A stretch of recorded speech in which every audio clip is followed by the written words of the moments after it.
Okay. Yeah.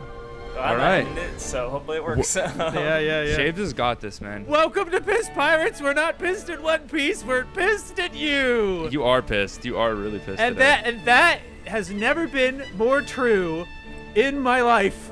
This guy was going on a Twitter tirade this week. A little bit. He Before was- we get a little too ahead of ourselves, I have to introduce it, and I haven't shown him his Avi yet. I'm gonna post it right now. It's Craft Store. It's me. It's Oh, look at it. Look, it's got the Zoro. It's got the scar. I love it. That's cute. That's really cute. Cal did a great and job. he's pissed because I'm also. I don't know. It's like I'm not specifically pissed about the situation that I saw your tweets about.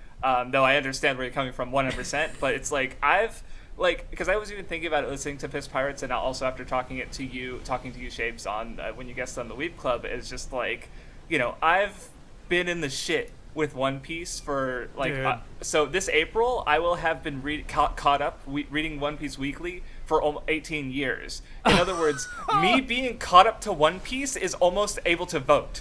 Like it doesn't make any fucking like that. Yeah, is just crazy, dude. I didn't realize you were caught up for that long. So You're an OG, dude. You're I've been pissed about like people like because like what I've been thinking about is that's so interesting because it's so different from now. Is like people were mad about Eniya's lobby. Oh my god. Which is so funny to think about because now everyone's like, oh, Eniya's lobby, Water 7, peak One Piece, peak. But at the time it was like, ugh, Oda not using power levels was what made One Piece different. And also now he's got Super Saiyan in there. Like it's just becoming like other battle shonen. It's bad now. I'm not even kidding. People did not like Frankie. They did not want him to join, which is so, of course. It just feels so like perfect because people still just don't like the humor in One Piece. Like whenever I see people like malding about Gear 5, it's like, where have you been? Like, oh, it's great that you're getting into One Piece, but I feel like you should have started from the beginning. Like, what's wrong with you? It's been like 1,000 chapters. How don't you understand? How do you see Luffy kick Buggy in the balls and just go, my serious battle shonen. Right? It's like so yeah, Frankie is this very goofy character who people are literally like they wanted Polly to join because Polly's cool. I like Polly. I didn't know about him. This guy who has a one panel like cameo in Frankie's backstory, he's the one who's going to join, not Frankie. This was after the flashback. I'm talking that is cool. Like the flashback that's like it's how do you come on, you should know this by now. Like this is what the flashbacks do. Right? Like, come on. Yeah, exactly. And they can't even make the argument like, oh, Frankie was a bad guy beforehand when he was introduced as a bad guy. Yeah, so was Robin. Right? And it's sorry. Like, so just the level of like, the more things change, the more things stay the same, and just like that is so refreshing, man. That is so refreshing to hear, man. Oh my Alexander's God. been reading Wano. Yes. And he got to Yamato, and he's just like, guys, when is Wano valleying? Like, what are you talking about? Am I missing something? Are you kidding me? Like you guys, and then someone replied, like, never trust anyone that's been reading weekly. Yeah, except Final Saga, apparently. Apparently, I don't know. That's so funny to hear that people were fucking pissed about Frankie. Like that is like such a different perspective because you just see that now. Like people that get caught up get so jaded towards One Piece. And like forget why they got into the series in the first place. I think Shapes and I have talked about that like constantly on this podcast of like I've listened to a couple episodes. Yeah, so, just me kind of being jaded in certain ways, or like us talking to people and being sort of jaded. That has been there since the peak of the series. Like, but Jack, at least you're not black-pilled. No, I'm not on that level. You're not like there's no element of the series that you're like, man, that sucks. I wish that wasn't there. That's a really prominent part. Yeah, I'm a dick rider till I die, so it's like I can't really, but there's definitely things I wish were a little bit different, but I love it. But sure. That's I think normal. Everyone's gonna have something, and I'm going through it again with the anime, but it's I'm still having fun. Like it's still One Piece. Yeah. Like exactly. Oh God. Yeah. It's still that story you've been reading for 18 years, dude. Oh my God. Yeah, And you've that's- been, and you realize that like you've probably noticed where, because you're like Alabasta or something right now. No, I'm about to start Logtown. I'm hoping to finish it before okay. the end of the year. I'm going slow because I've just because next year I'm more focusing on my anime rewatch, my favorites rewatch, which I still have 2 episodes a day worth to watch. But so One Piece is more of just when I feel like it kind of thing. I feel you. So I feel you. because that's the thing is I don't feel a need to because this will probably come up with just people wanting to catch up to One Piece and do so at a maybe unhealthy pace. I had some friends rush. who Yeah. watched it at times 1.5 times 2 speed, Mm-hmm. and I'm and skipping openings and just skipping through recaps. Recaps I can at least understand at least at the start of it. I remember Yeah. you having the point shapes of just you can literally just watch the opening, skip ahead until you get the title. Right. Yeah. Yeah. And it's there. It makes sense with such a propulsive show. It just was just I get you want to see what happens next, and when the Yes, arcs are in their thick of it, when each arc has this real intensity to it, that's you can't help but binge them. It's Exactly. such Absolutely, a bingeable yeah. show. You get to a but point of that. Yeah. But then I personally I've only once or twice, and it was when I had ever watched something at a faster speed, and I don't I regret doing it. It was definitely for things I already wasn't liking. It was a concession. One time it was because I had to watch something for a podcast, and it's I really don't like the show, and it's causing me agony, and it's well, at least I can cut the agony in half, right? Right. Yeah. But it's for something I enjoy, with One Piece, I've already gone through. I read every chapter at least twice. I've probably gone through the East Blue material in different forms, probably from a dozen to 15 times now. Yeah. Just because I owned the volumes growing up, so I just fucking the spine on my volume 9 is clearly bent in the middle from me and my brother reading it so much because that's Nami's backstory and the help me moment. Yeah, that's huge. Yeah, which exactly. is of course it's phenomenal. Of course we've read that shit so many times that our spine is visibly bent. And you experienced it with Viz's translation when he says "Atari mai dai," Luffy just goes, "Okay." I mean, that's all I had, buddy. It I mean, hit, the though. Viz- It see- hit. It well, hit. see, That's the good. Viz It's my well thing enough. with the Viz translation is because part of it is there's problems, but it's also coming from a time period the early 2000s were very rough for manga translation. It's I mean, not that today is perfect for sure. There was just a kerfuffle with the Magus Bride AI. Yes, that was the Yeah. one. Yeah, exactly. So definitely things aren't perfect now, but the bar is so much higher of what people will stand for. Basically, I was joking on stream about fucking Manga Panda and Manga Stream and just the fucking shit weekly translations we would sell for back in because, the day, dude, the Manga Panda, and it felt like every 6 months one of those websites would get taken down. I'm like, where the fuck do I go next? No, I've my been doing first this one for was a One year. Manga, and yeah, that didn't stay around because it got Manga Stream was around for a good while. But so back in the day, so Viz, it's having the physical volumes in some ways is better than fan translations, but even Viz back then, there's issues with I think honestly one of their worst ones might be Yu Yu Hakusho because they really kind of sanitized aspects of it and weird. or just threw out the original meanings, and it was really odd reading it because it was I reread it on the Nen show with Mathwiz and we were what is going on here? Where and then Naruto, I have some there's some times when they just use words that I feel are unfitting for a manga primarily targeted at 12-year-olds. The clone of the doppelganger. No, I mean fucking Shikamaru's dad calling him a milksop instead of coward because What the fuck? A milk Yeah. sop? What the fuck? yeah, I does that mean? might be mispronounced. It means coward, but it's Oh. Right, but it's not an appropriate Yeah. term for a children's manga. Yeah, what child right? is gonna and feel this the is a impact manga of that, right? Especially so when Naruto was getting big, I was in high school. But the way I hear other people talk about it and because it was still big in high school and for me too, because it was so popular.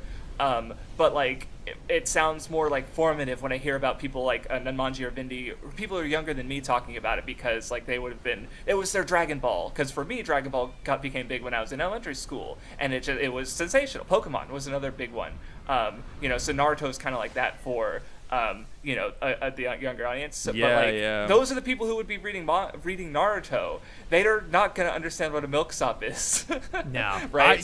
What the fuck? I'm an adult now. I don't know what the fuck a milksop is. Like, Exactly. I don't know what Viz is going through. With Like that. honestly, one of the best translations from the era is Bleach, where I think it's actually really solid, and I don't have issues with it.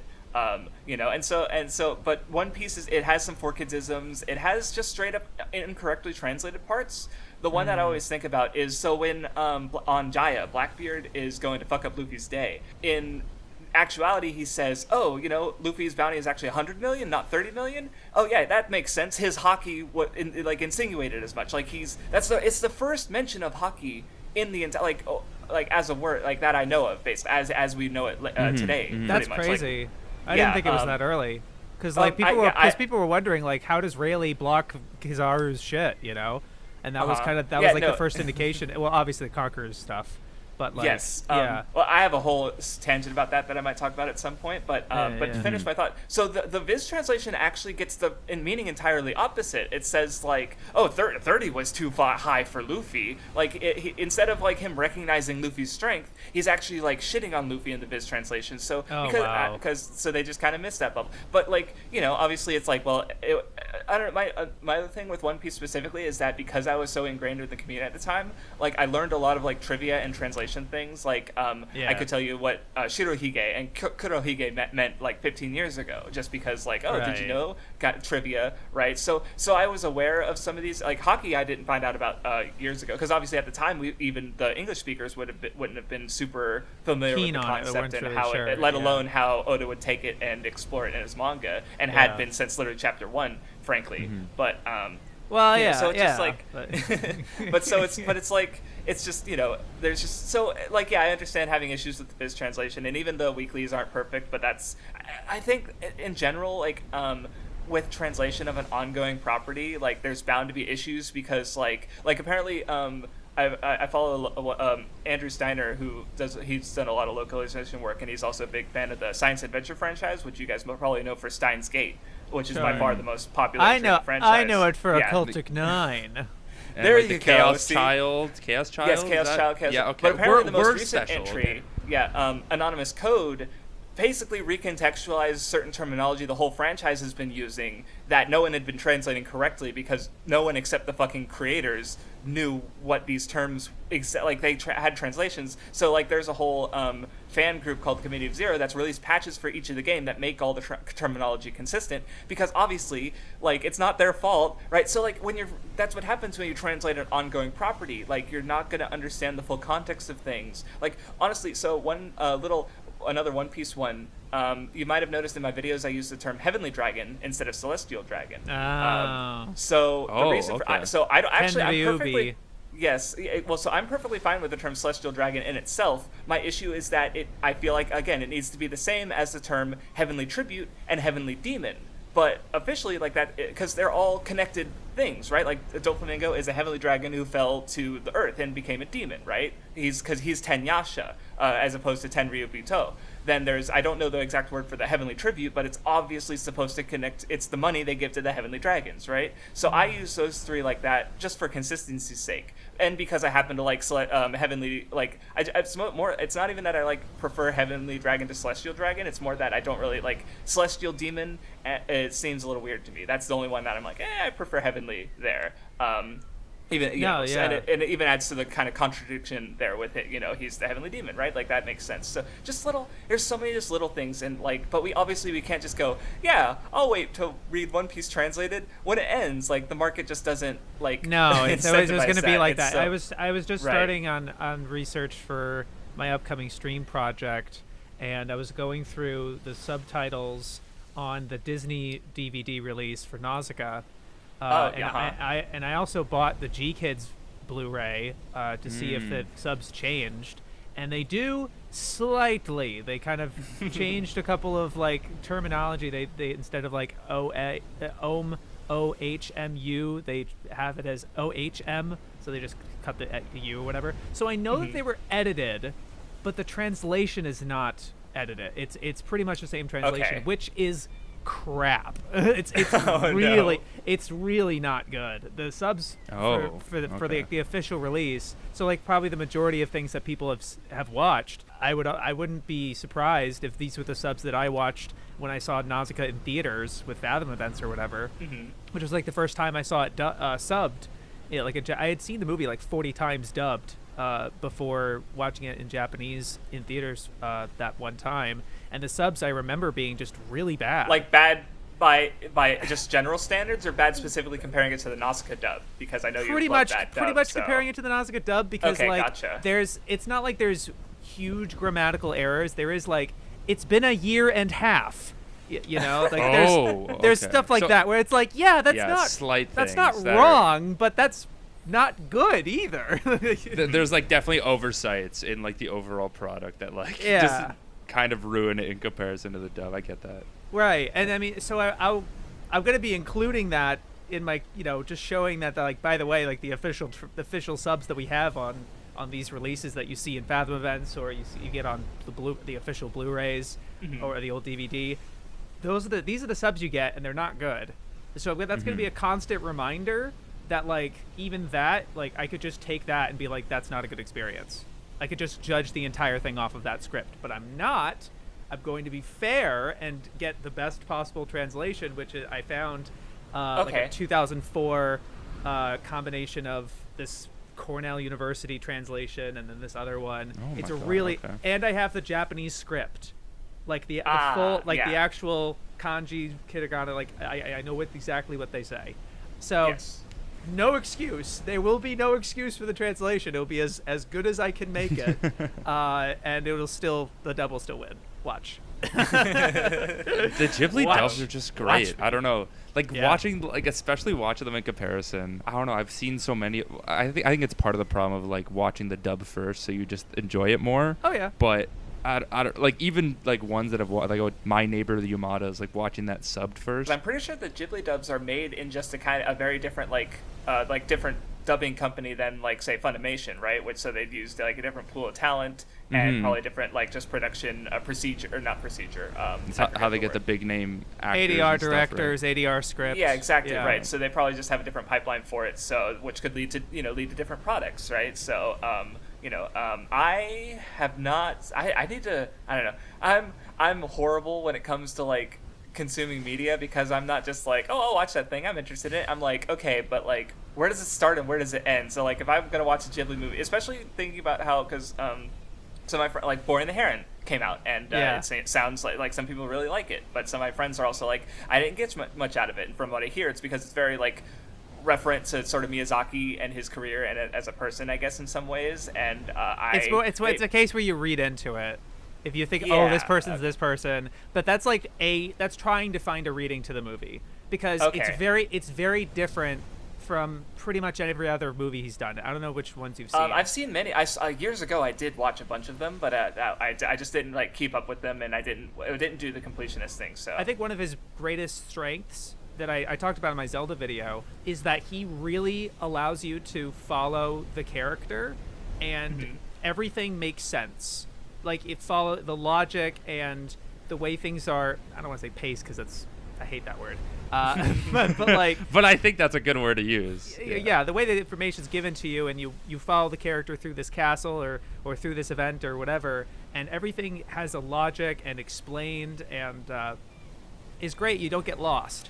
He doesn't really do that in this movie. Okay. Yeah. Okay. Most people are lost. Most people are lost in this It's the movie. rare time where like it's the second half of the movie. Like you'll know the turning point where it's like, oh, okay, I do not know where this is going. Okay. What? It's cool. I liken it a lot to Angel's Egg. Oh, okay. Which is kind of insane for a Miyazaki movie because Right. Yeah, that's an interesting comparison. It's the highest grossing U.S. Miyazaki film in the U.S. Yeah, most people that's cool. I've talked to about it. It's so many people are confused, and I was like, I don't know if I brought it up last time because I watched it while I was in Japan. Yeah. In Japanese without Right, you subtitles. didn't even see it subbed. I didn't see it subbed, so I was even more confused. I was about to say, like, you couldn't tell how confused you were because, Dude, like, it was... no, I was on another level of confusion because I Right. understood like the first like 20 minutes of the movie is kind of like basic Japanese. Like I could follow the plot to some extent, but they enter this like, you know, the status quo changes, and it's like I'm like closing my eyes at some points. I'm like, I can't get through this, bro. I need to survive this theater experience. Was that the first anime you watched raw? No, I've watched some raw anime. Like Cord used to make like the every anime he watched in a year. Right. I watched a couple raw anime, and they were all really fucked up. So like this is nice to watch something that was like more normal. And in the theater. And in the theater, I don't know. The Japanese theater experience is pretty bad, to be honest. It was very uncomfortable. The seats were very uncomfortable, and then the culture shock. Like no talking. Yeah, right. No talking, and then like the credits came on, and everyone sat through the whole thing in silence. That's my Funny review enough, of my Japanese theater did that theaters. too. And I think it was largely because we were all really confused. Everyone's just like, It ends kind of on a weird note. It ends like, oh. Yeah, I still need to see it in English. I'm just generally speaking, I am interested in the movie, but I also kind of would like to get it at least something out of it, because I mean, something broke in me somewhere, and I just have this like I'm gonna like with One Piece. I used to just be like, I'll just watch the anime original content because I want to see the stories that are like aren't in the manga, like the filler arcs and shit, or the movies, and you know. Now I'm like, well, now I want to watch the whole thing because I want to have an an informed opinion on it. And when someone, you know, like, because especially, you know, Shaves, you coming off of it, like, so, like, positive on it. And, like, especially, it's been funny watching some of your content, and I'll see the way you talk about even just other things. Like, in the Naruto videos, you were talking about how you like the opening as, like, the episode just starts with the opening, and it hypes you up for the episode, and then instead of doing a cold open, and I'm like, oh, like One Piece. Yes, like right? One Piece. Yes. So obviously not just One Piece, but I was watching through One Piece when I was writing and making that video. So I could tell because you referenced it a couple of times. So yeah. So yeah, it's just like, you know, it was interesting seeing like, yeah, there's very specific things about the One Piece anime that you like because it fits your taste, and it's just like, yeah, I wouldn't get that if I just watch these bits here and there, right? Or like, and even then, because I've also been thinking, I guess to pivot a little to just One Piece, because obviously people are being very like, because there is, you know, One Piece is daunting in length, so I do kind of, but like my thing is just like, if you want the complete story and you want to get through it faster, like, the manga's right there. Like, yeah, the anime is you know, a perfectly valuable, but people are just anime brained and they just don't reading scary, right? Yeah. And so, but then also 1,000 episodes scary, so it's like, well, you know, it's gonna be that recaps. Regardless. It's a long story. Yeah, that's right. Like, it's like it's so there's so, and even the manga is 100 volumes, right? So it's still long, long. I've brought receipts. Okay, what's happening? Let's hear this opinion, bro. Because have all my prayers been answered, and we're actually getting a manga level remake of One Piece with proper pacing. Okay, let's talk about this. They're a verified Twitter account. Okay, let's. Oh no, that's O'Hara. That's O'Hara. Oh, it's the YouTuber guy. Yeah. Yeah. The first episode where he's like, if you said the best manga ever, I would say One Piece. Yeah, that's tough. So I will say, we have to admit, I've been on podcasts with him. He's cool, but like that doesn't mean cool people can have silly opinions. I'm sure he's a great guy. I'm sure he's a great guy. It's true. I could make fun of Nate for being blackpilled about One Piece.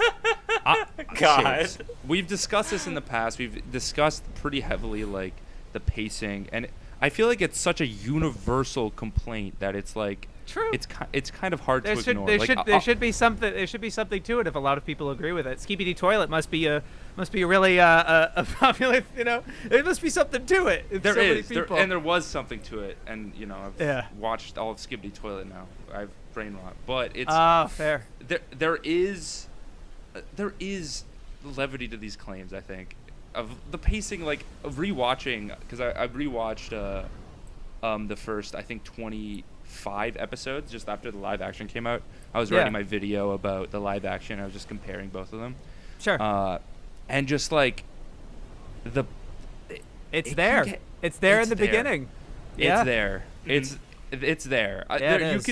You see the I love the addition of all of the anime original like interactions of them just like I feel like it's better to like get connected to the crew. Like I got in it through the anime as well, so it's right. I'd love for them to include that in One Piece, but it's I feel like with, you know, they could make the pacing a bit faster. They could do it at points, for sure. Maybe we'll see. But we'll see. Your worry about them not like using shitty OSTs spoke to me so much, because I just hated the live actions OST so much that I'm like, if they make a shitty soundtrack for this, I'm a shit on this to high heaven. It's over. It's over. It's over. I don't know. It's over. And it's funny you mentioned the soundtrack, because I really think that is the biggest culprit of the pacing.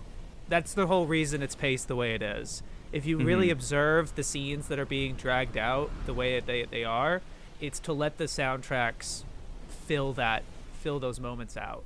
And you notice that like they stop repeating and, you know, cutaways a bunch of times or whatever, and it doesn't feel as slow once the music has gotten to a certain point. Now, yeah, it could be paced and orchestrated better potentially, maybe.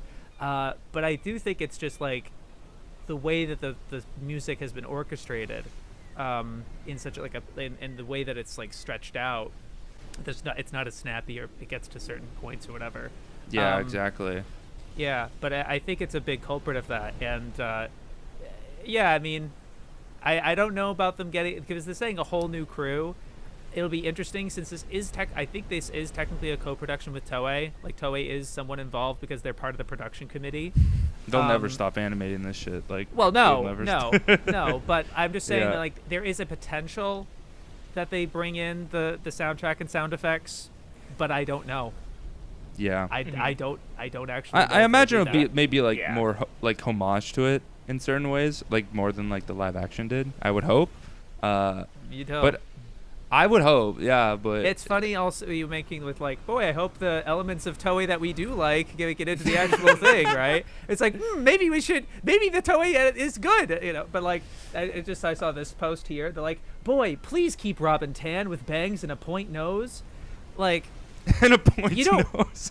Do you realize that was Toei's?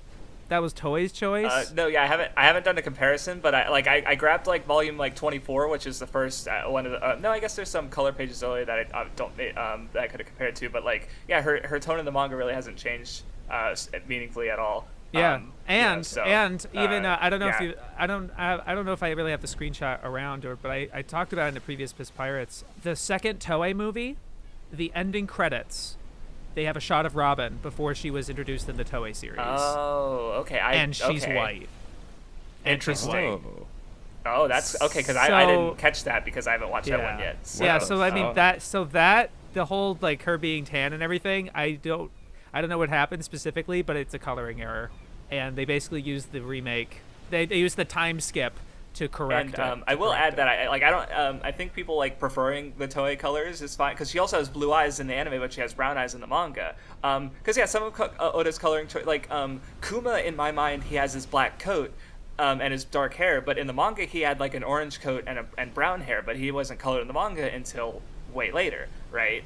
So I think he had a blue one in the war, and then he corrected it and then he corrected it with the anime, because that's the thing with a lot of these ongoing. Well, because Oda has since made his colors black. You know what I mean? Oh, okay, gotcha. There was like there was a previous like an old color spread with him with brown, with more light like sandy hair. No, it was brown. Yeah. It was like sandier hair and orange. But then like the anime coming to where it does, because they first show him like end of Alabasta. It's the part where you see both him and Doffy entering the it's like that. It's that shot. Yes, or if not end of Alabasta, end of Jaya. I think it was Jaya. I think it was it may have been Jaya, period, around that period. Yeah.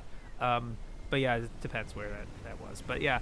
Well, I mean, anyway. and again, so that's Oda like change, because he'll change it, because that's another thing I was going to bring up about the I've been thinking about with regarding like just because he'll change things if he if like in that case I guess he liked the anime's version because he changed it for the manga too, right? Yeah. And sometimes it's not even just like, because for the Whitebeard flag is the manji, the swastika symbol in like the first couple of appearances, right. But after certain points it becomes a cross, which is, I don't know if that was because of the anime or because of just other global concerns and reasons that they would understandably want to avoid the symbol. But could be understandable. With like I brought up in my video that I thought it was interesting because like the arc that they take in the Netflix series with Buggy is wasn't really in the manga until chapters that would have been published after the episode was already written. So I was like, wait, did Oda like watch that episode and decide to make this part of Buggy's character in the manga in chapters that came out before Netflix? Or the other thing I was thinking of, because I saw you tweeting about it, Shapes,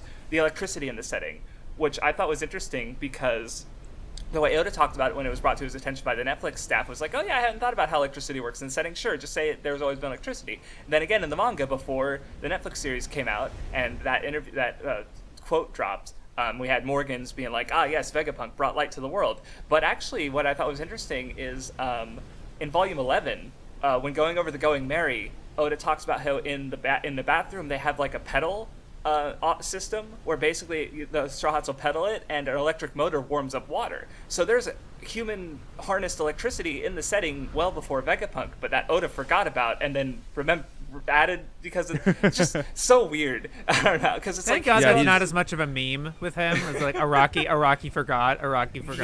Yeah, Oda has a better memory, but it's like 25 years. You're bound to forget something, right? Exactly. Yeah. It's so normal, right? I've said it before, but like the authors probably fucking forget more shit or just discard ideas for their series than fans will ever know from just a series, right? Because people will say like, this person understands the story better than the author does, or whatnot, and others sort of dismissive. There was a Knowledge King. There was a Knowledge King special that aired recently, and apparently Oda participated and lost. Like he was like playing at home, and he got the questions wrong. That's so funny.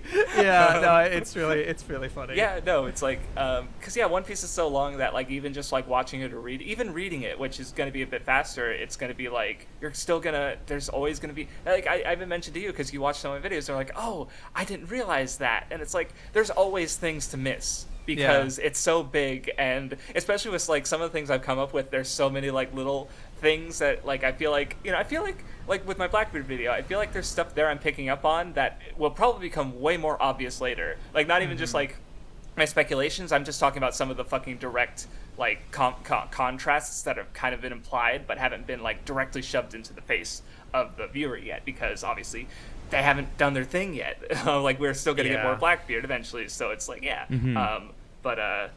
it's just I don't know. I've gone on tangents, so I'm just gonna chill for a second. No, I get your frustration with this whole new adaptation, those Shapes, because it just feels like everyone's coming out of the woodwork to shit on Toei, and then also be like, hey, there's some good things that it did. Keep those. But then also having so much hope for One Piece, where it's like, because I'm gonna watch it no matter what. Of course, I'm gonna try and take whatever positive, good things I can out of it. But like, if it has fucking AI background art, or it's funny because like Oda's been using AI just for fun. Yeah, he's just been like, so like months and months ago, earlier this year, he put through a filter.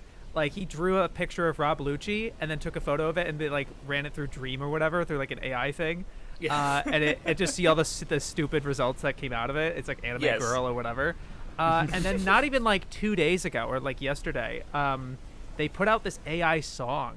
I heard about. I didn't watch on, it, like, but the I did Twitter see account. people reacting to it. Yeah, yes. And it's like, yeah.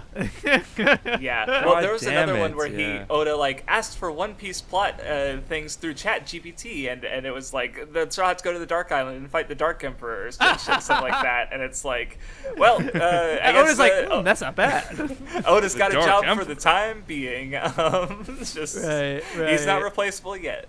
No, it'd be really funny if they were like they finally go to Elbaf.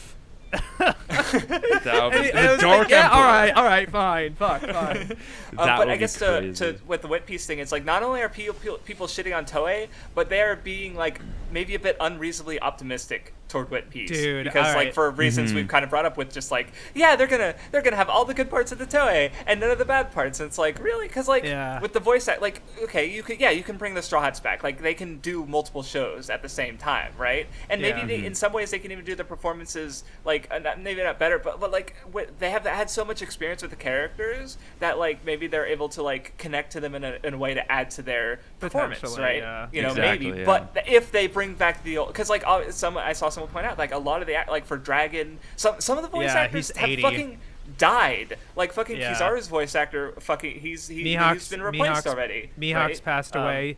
Jinbei's voice actor actually passed away within 2 episodes of him premiering.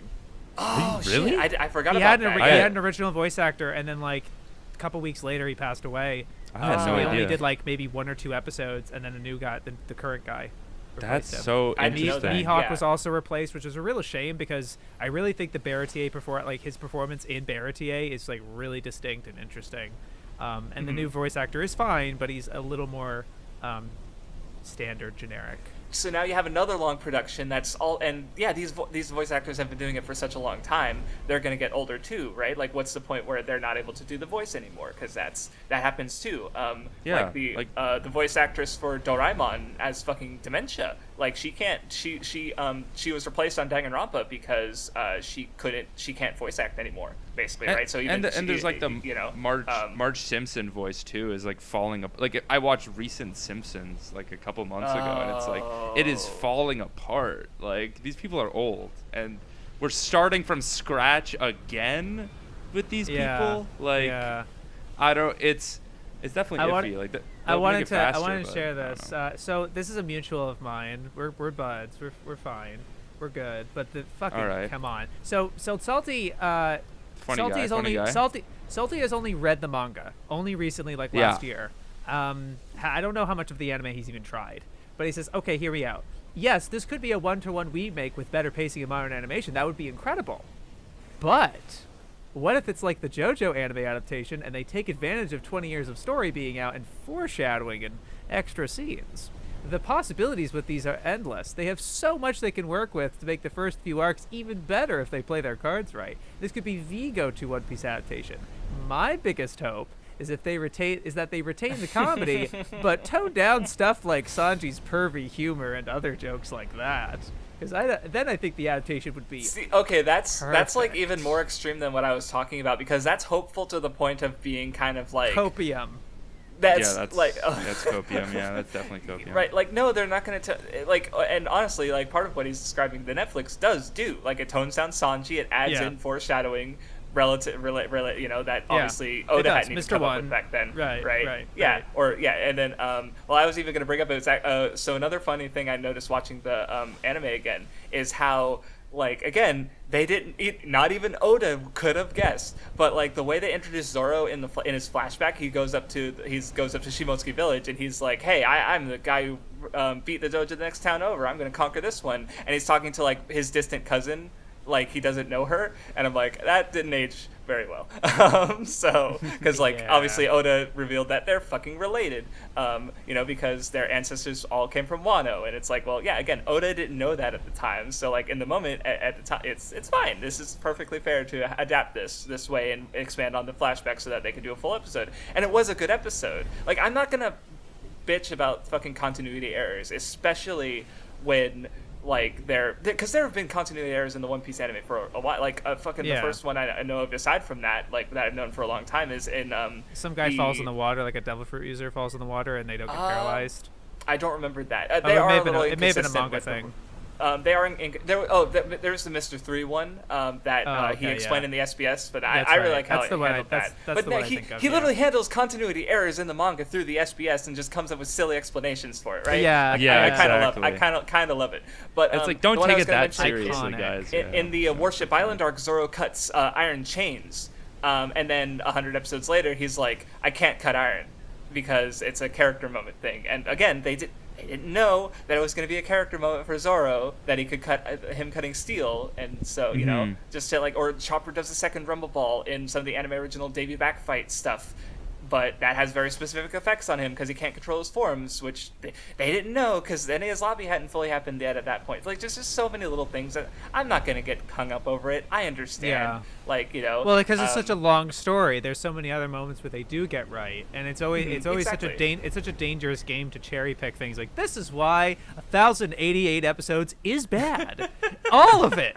All of it. Like, and then sometimes there will be incidental stuff. So I was watching. There's a recap special, the Great Plan to Get the One Piece, where basically the first half is just a narration of some of the events of the first 5 episodes, and the second half has some a narration of some other parts, but done by Luffy, Nami, and Zoro. And so they have some banter in it too. And one thing I thought was interesting is Luffy's like, yeah, next we're gonna get a musician. And Nami says something like, you have a light outlook on life or something like that, or like you're treating life too lightly. And I thought that was really interesting because of thinking about their musician that they do get, who's the Straw Hat who I would say has the most value of life and has a very good outlook. Like, just, that's such a fucking accident, but it's such an interesting accident, what a call, right? Like, What a beautiful accident. It's amazing, right? Like, that's like, I can't just be like, oh, but these small errors they're bad. They ruin the experience because Oda does it too. No, he doesn't. I mean, he does, but he corrects it, though. No, like, right. he literally doesn't do the same thing, right? But then they also add these other things that are so, like, perfect. And again, on accident, that just happens to fit with what the musician would be like. That Oda had in mind that because you guys have seen the image of the proto drawings for the Straw Hats. Sketch, right? Yeah, and he has the fucking cowboy hat. Brooke does. Well, the one that blew me away was Vindy showed it to me because I'd seen one for ages because it dropped around like Water 7 and stuff, and you can sort of see, oh, this character's like a proto Frankie. It turns out that was an edited version, and Jinbei was always on it. And right. it was that blew me away when he showed me that one, and it's like, how the fuck? So because I spent so long obviously not knowing Jinbei was going to be a Straw Hat, and then oh no, Oda had him in mind since before he started the manga, and it's like, oh. It's okay. crazy too. It's just crazy too. So he's like cool. the second. So he's like cool. the second warlord that gets introduced, but he's the last one we see, I believe. Yeah.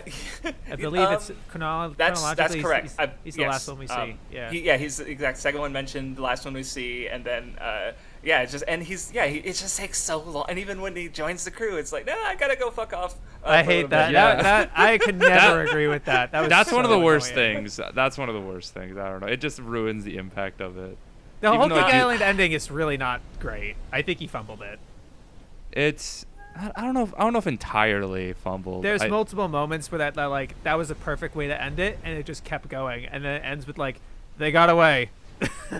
Yeah, they did kind of just did. It really just fizzles out, But there's so many opportunities. It could have nailed it, but whatever. Yeah, I don't know. It was a bit of a messy arc, but I didn't. The weekly experience for Whole Cake was like probably my favorite so far. I think. That's like, cool. Kind of like seeing that unravel was really fun.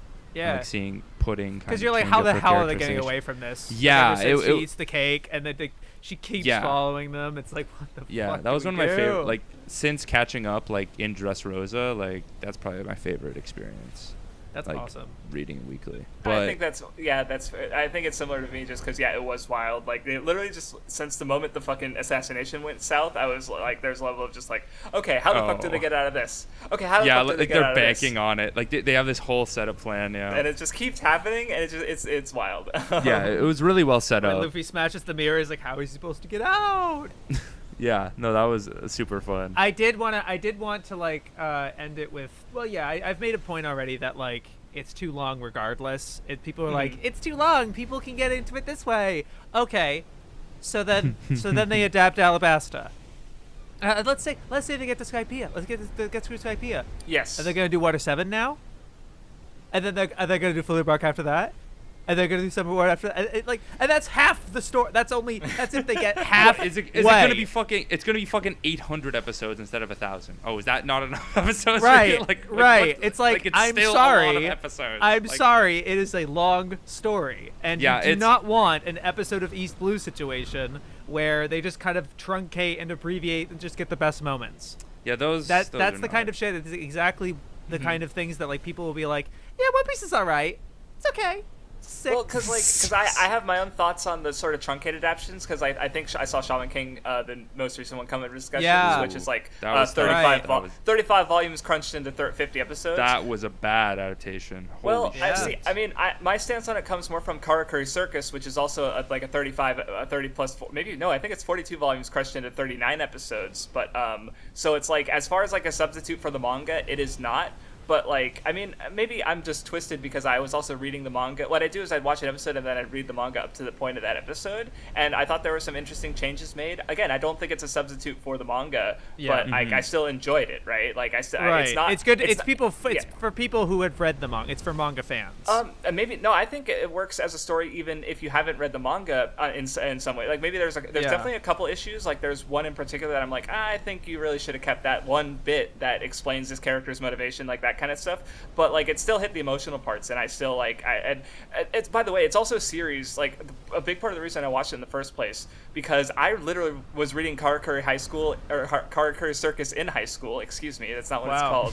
Karakuri High School. Let's go. The that's sequel's not the sequel's wild. No, that's funny. It's wild. It's only within the last couple of months have they gotten to the English translation of the last volume. It is still not fully translated yet after so long. Wow, that sucks. Next year it's actually going. The manga will finally be like I'll only been able to get the ending of this show because of this truncated adaptation, basically. That's crazy. So yeah, my engagement with it and possibly a lot of my enjoyment with it is also because I was reading the manga, I was getting some of that cut content, but I still I still think to a degree, like, stepping back and looking at the whole, I think it's okay. It's not amazing. Like it's not an ideal adaptation. But also, what manga or 40 volume manga are getting adaptations in 2020 that have ended fucking 10 years Mahojin ago? Guru, I'll tell you that. Mahojin Guru that goated show. Is one. Oh my is God. one of those shows. It's not like this. It always depends on the material. Yeah. It always depends on the material because Yes. like I think with Guru was like it worked for that pacing. It was able to do that fast. Mm-hmm. And it's interesting you mentioned Karakuri Circus because it reminded me of the Ushio and Tora adaptation, the remake. Yes, which was also truncated, but I never finished that one. So it was truncated, but like in a way that made sense because Ushio and Tora. Okay. I don't know if Karakuri was this way, but like there's a lot of isolated stories that do not factor in the overall arc. Like there's an actual full narrative, but it's like it's kind of semi-episodic in places. So they just cut a couple of arcs out, and you hardly notice. I think because I also watched Ushi and Tora, but I had read the full manga, which had been translated. I literally read Ushi and Tora because Karakuri Circus wasn't translated, and I was like, well, so you just hey, go to this the other author's done authors, something right. else. I'll just read the other manga, and I read it, and it was good. So I feel like when I watched Ushi and Tora, I came at it from the same mindset that people are coming at Karakuri Circus. Oh, you where cut that? Right. Exactly. So I wasn't really like judging it on its own merits. Where I feel like where the mission is like, okay, they are allowing us to do 26 episodes. What point can we get to? We can get to this point so that if we manage to get a season 2, we can get this last finale climax part in the last 13 episodes. And so it's like planning that out, and that's strategic.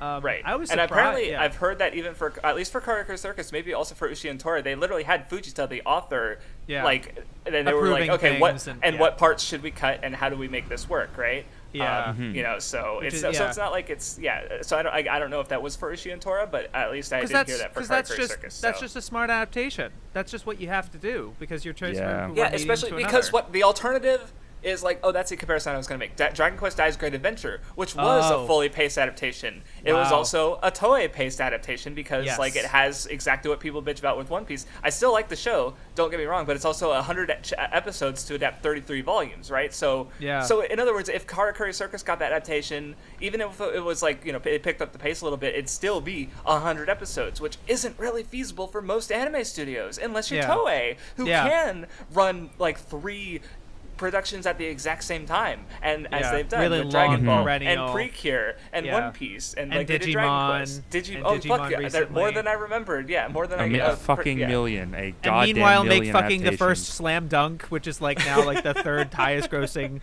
fucking anime movie. Like, is it they really? are on fucking. It's really high up. I saw it was when I was in Japan. I saw it advertised a bunch. It's ridiculous. It's crazy. It how looks much money kind of wacky. But it's great. It was fantastic. It was? It was good? It Okay. was phenomenal. Because Okay, the literal author, Inoue, wrote and directed it. Really? The author of Vagabond is the same author as Slam Dunk. Yeah. Right, and he wrote it and directed it himself. That is sick. That's like some Akira stuff. Goddamn. No, it's really, really good. I recommend Slam Dunk a lot, and then like definitely watch the movie. Yeah, the manga, like from what I read, I really like the manga. The humor's great. I need to read the manga. It's really funny. And like or the experience in whatever. Maybe I don't know if I'll watch the anime, but I definitely need to experience it in some form. I loved the anime. Your video sold me on it, sure. Yeah, but yeah. It's just but like the manga's just not in great condition right now. You'd have to buy it like physically. Yeah. Does the movie finish the series? Okay. Yeah. Well, so what it does, I did want to make a follow-up video to it, but I'll be really, really quick. There was 2 games left to adapt. Okay. And the last one is really the only one that matters. The other one's sort of like a in-between type of game. It doesn't have that much consequence in the grand scheme of things. So the first Slam Dunk just does that last game, but it shifts the perspective to one of the 5 players that didn't get as much development as the rest of the players, and it's basically his movie. Like, Okay. It keeps cutting away. Cool. It adapts that final game really well, while giving him an extra backstory and development and everything. Oh, that also makes it work cool. as a movie because you get this narrative here. Okay, wow. That's All really right, It's fucking smart. brilliant. It was That so is good. really smart. Okay, So see, is it that's- a continuation of the anime? Kind of. So like the anime stopped adapting. It got cut off right before they Yeah, go to yeah, like yeah. the last tournament, and then Yeah. it does work, and it does function as an adaptation of the last game, which Okay, is really sick. the only part of the series that matters.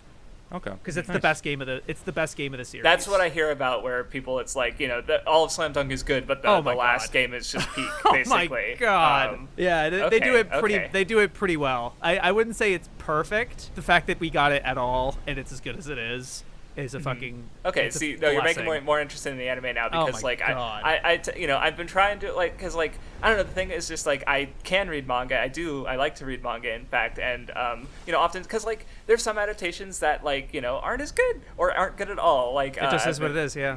Yeah. So sometimes, or like I was, because we on Twitter we had a brief exchange because I told someone that, I was talking the Chihayafuru anime because you were under the assumption that it was a complete story. Yeah. It's not. It's not. That's It's barely crazy. halfway. It's a little over halfway done. That is We're crazy. going to need at least. I thought it was we're- done. No. Oh my god. No, it's the kaiji situation where we're just not likely to Oh, get man. anymore. The Because I'm pretty sure I'm the so only sad. reasons. I know season 2 was primarily produced because as a series it promotes an aspect of Japanese culture, so it's like government funded. Yeah. So I Get don't know that about season pachinko 3. rolling. But yeah, basically them it's like, and it's pachinkos. I wouldn't say any season of Chihayafuru ends on a particularly good point. Like it's not like say Hunter x Hunter 2011, where Right. it's like it works okay. as an ending. Or Berserk '97. Yeah, there you go. Where it's like, okay, you got something. You can, Right. if this is your That's a only good thing with ending, the yeah. series, that's Yeah. fair, right? Yeah. And the worst part, because I mentioned it, the reason that you brought it up is because I mentioned how Chihayafuru is one of the series where especially the first season, makes some really good changes. Where I'd say season 2 has a couple hiccups because I don't know what happened with production there. But there's 2 recapped episodes right in the middle of the show. Like they had ran into some problems. Where season 3, I'd Recap's say not is the worst thing. no, absolutely. And then season 3 is really solid again, and then it ends, and then the manga keeps going, and you get it's the final shit is literally just some of my favorite stuff in fiction ever. Like it's insanely good. So it's and it's especially long part of the series. Like it would probably take more than 25 episodes to adapt it. If they rushed it, it would probably not be good. Because a lot of what I like about those last parts is like It's the detail, right? manga It's like trying to do in- one poker. It's like trying to do Yeah. one poker in 25 episodes. Like yeah. I'd rather you don't. I'd rather you don't. Yeah, that would be a little tight. That'd be a little tight. Because they managed the other 13 volumes into 26 episodes with seasons 1 and 2, but One Poker is a bit longer. So Yeah. you're right. We Right. would want it to be a little bit longer. Though, but anyway, what I was gonna say is just like the thing about monthly manga that I think is interesting comparing it to weekly manga is because it has double the pages, and so with some of my favorite monthly manga, like within one chapter they can build up to and deliver on an emotional moment. In a bit stronger, like easier. A complete than experience. 20. Yeah. Yeah, exactly. So like Plunderer was another manga that I really loved reading as a monthly because I could just the author would just build up to a fucking great moment in just one chapter. And Chihayafuru had a lot of that too, but they'd give even moments to smaller characters through the final 2 battles that were happening at the same time, and Wow. it was phenomenal. So I wouldn't want a speedy adaptation, because then it would cut all those little things that I really, really liked about the final parts of the manga. Same thing with One Piece, actually. That's Yep. No, Yeah, One Piece right? has so many like little things, so right? this tweet here been like, it will finally give new fans an easy avenue to experience One Piece, since the length is so intimidating to so many people. The pacing of this remake will actually be good too, since And he puts fucking Walk to Arlong. and they put the walk to Arlong What the Park in there, fuck is he Right. talking which is an about? anime original scene. Well, or it's like, yeah, basically, well, what they're just adding better visuals to what is really just a character. Because he's saying, like, Johnny still says all those things he says in the anime during that scene, but they add that really hype visual of the Straw Hats are fucking coming, right? Like the guys. Well, that with they're talking- Overtake again, with Overtaken, And the they music, let they let Yeah. Overtaken play the entire way That's true. through, and that's Um, what. And so there's a lot of like visuals of just them walking. It's like multiple Exactly. shots, and then Yeah, you do see it's a Johnny and them long- talking. Yeah. I think there was some interplay there, but yeah, no, it is absolutely Yeah, expanded. it is. They There just is. let the music play, and they Yeah. have the walking go as a visual for that, right? Like it's literally that moment is good for the exact reason that people shit on Toei, right? Right. Like, which is what makes you pissed off because you love Yeah. the Toei anime. Yeah. And It's like you this don't is, get it, like, man. This is that hope where it's like, oh, they're gonna include the good parts, right? Right, but Yeah, you but can't no, have the this good parts. this with- is yeah. the bad parts, as what in quotation Exactly. marks. It's the same thing that you Yeah. don't like about every other, like all the other parts, right? And yeah, maybe like the ways they pad out or enhance like some sequence later aren't as good or interesting, because obviously this is fucking iconic, right? Like even people who prefer the manga are probably going to mention the Walk to Arlong Park and Overtaken because it's so good. And the fact right? it gets called back to in fucking Water 7 when they go to save Usopp. Oh shit, Yeah. I don't remember that. It's been so long since I watched it. Instead of Usopp, it's Chopper. So it's Yeah, they're walking to Frankie, the house Frankie. to yeah. Frankie's place Oh, yeah, I to save remember Usopp, it and now. they also play Overtaken. It's Yeah, like it's the biggest fan service of all time. peak, bro. So nice they do it twice. It's also nice to be watching the One Piece anime because when I watched it in high school, my computer speakers broke, so I just watched it without sound. What? What? You God, fucking literal, damn What it. the fuck? God, actual, Just read. damn it. My friends Just did tell me I read the could just use manga. earbuds. So in the episode where Frankie was fighting Fukuro, at that point, and from that point onward, and some other older stuff I did go back to, I did watch One Piece with sound. But You watch that. You like- watch that shit deaf, man. You I- watch- It does. I could But tell it's like, they it's had okay, it's subtitles. subtitle- that's It right. I could tell I was a dumb child. That's Leave me the alone. thing. That's the thing, isn't it? That's so funny. You think of how Oh many my- people? You think of how many fucking people have been watching it mute because they're like, "Oh, I'm watching it in a certain situation that I can't watch Yeah, I it without can't. sound." And then you talk to them about the music. You're like, yo, that Overtaken song, it's so good. And Oh, they're like, like, which yeah. one? Yeah. Oh, I love that one. Yeah, it's definitely my favorite. It's that's really funny to hear. I don't think I've ever done that. Real quick, I just want to share. This is probably my most popular tweet, but it might be funnier now. It was this was back when Jeffrey Mother's Basement was talking about his Yes, basement order, yes, and me and iconic. Vinny did the whole EWB talking about that video. But I made this as Yeah, a yeah, parody. yeah. Where it's like, it's not just here's a joke watch order for One Piece. It's also just literally my experience with One Piece and how I got into it. Oh my God. Of just like starting watching with the 4Kids dub and just All watch- right, because you I- start with like Zora versus Kabaji and. Oh, so that was 16. because my first exposure to One Piece was my brother borrowed an issue of Shonen Jump from a friend, and it had the 2 chapters of Zora versus Kabaji in it. So it had some other stuff like Naruto, and like it had some of the Sasuke, Zabuza sister when Zabuza had Kakashi trapped in the water prison. That was in there. So I read all those chapters multiple times. Right, that was my first exposure to One Piece, and then later on I got into the 4Kids dub, like fucking partway through Baratie. And What the fuck is that cover? Belle of the Brawl? Oh, that's because I have the joke in there. Bellmare also introduces the Bellmare dungeon. dungeon. plotline. Yeah, that's I because just read they that. infamously censored Bellmare's death, and Arlong put her in the dungeon, and then they don't come back to it. So it's like, well, what happened to Bellmare? Like she's You just deserve gone. a and room they in don't- my dungeon for the rest Oh of your my- days. Oh my gosh!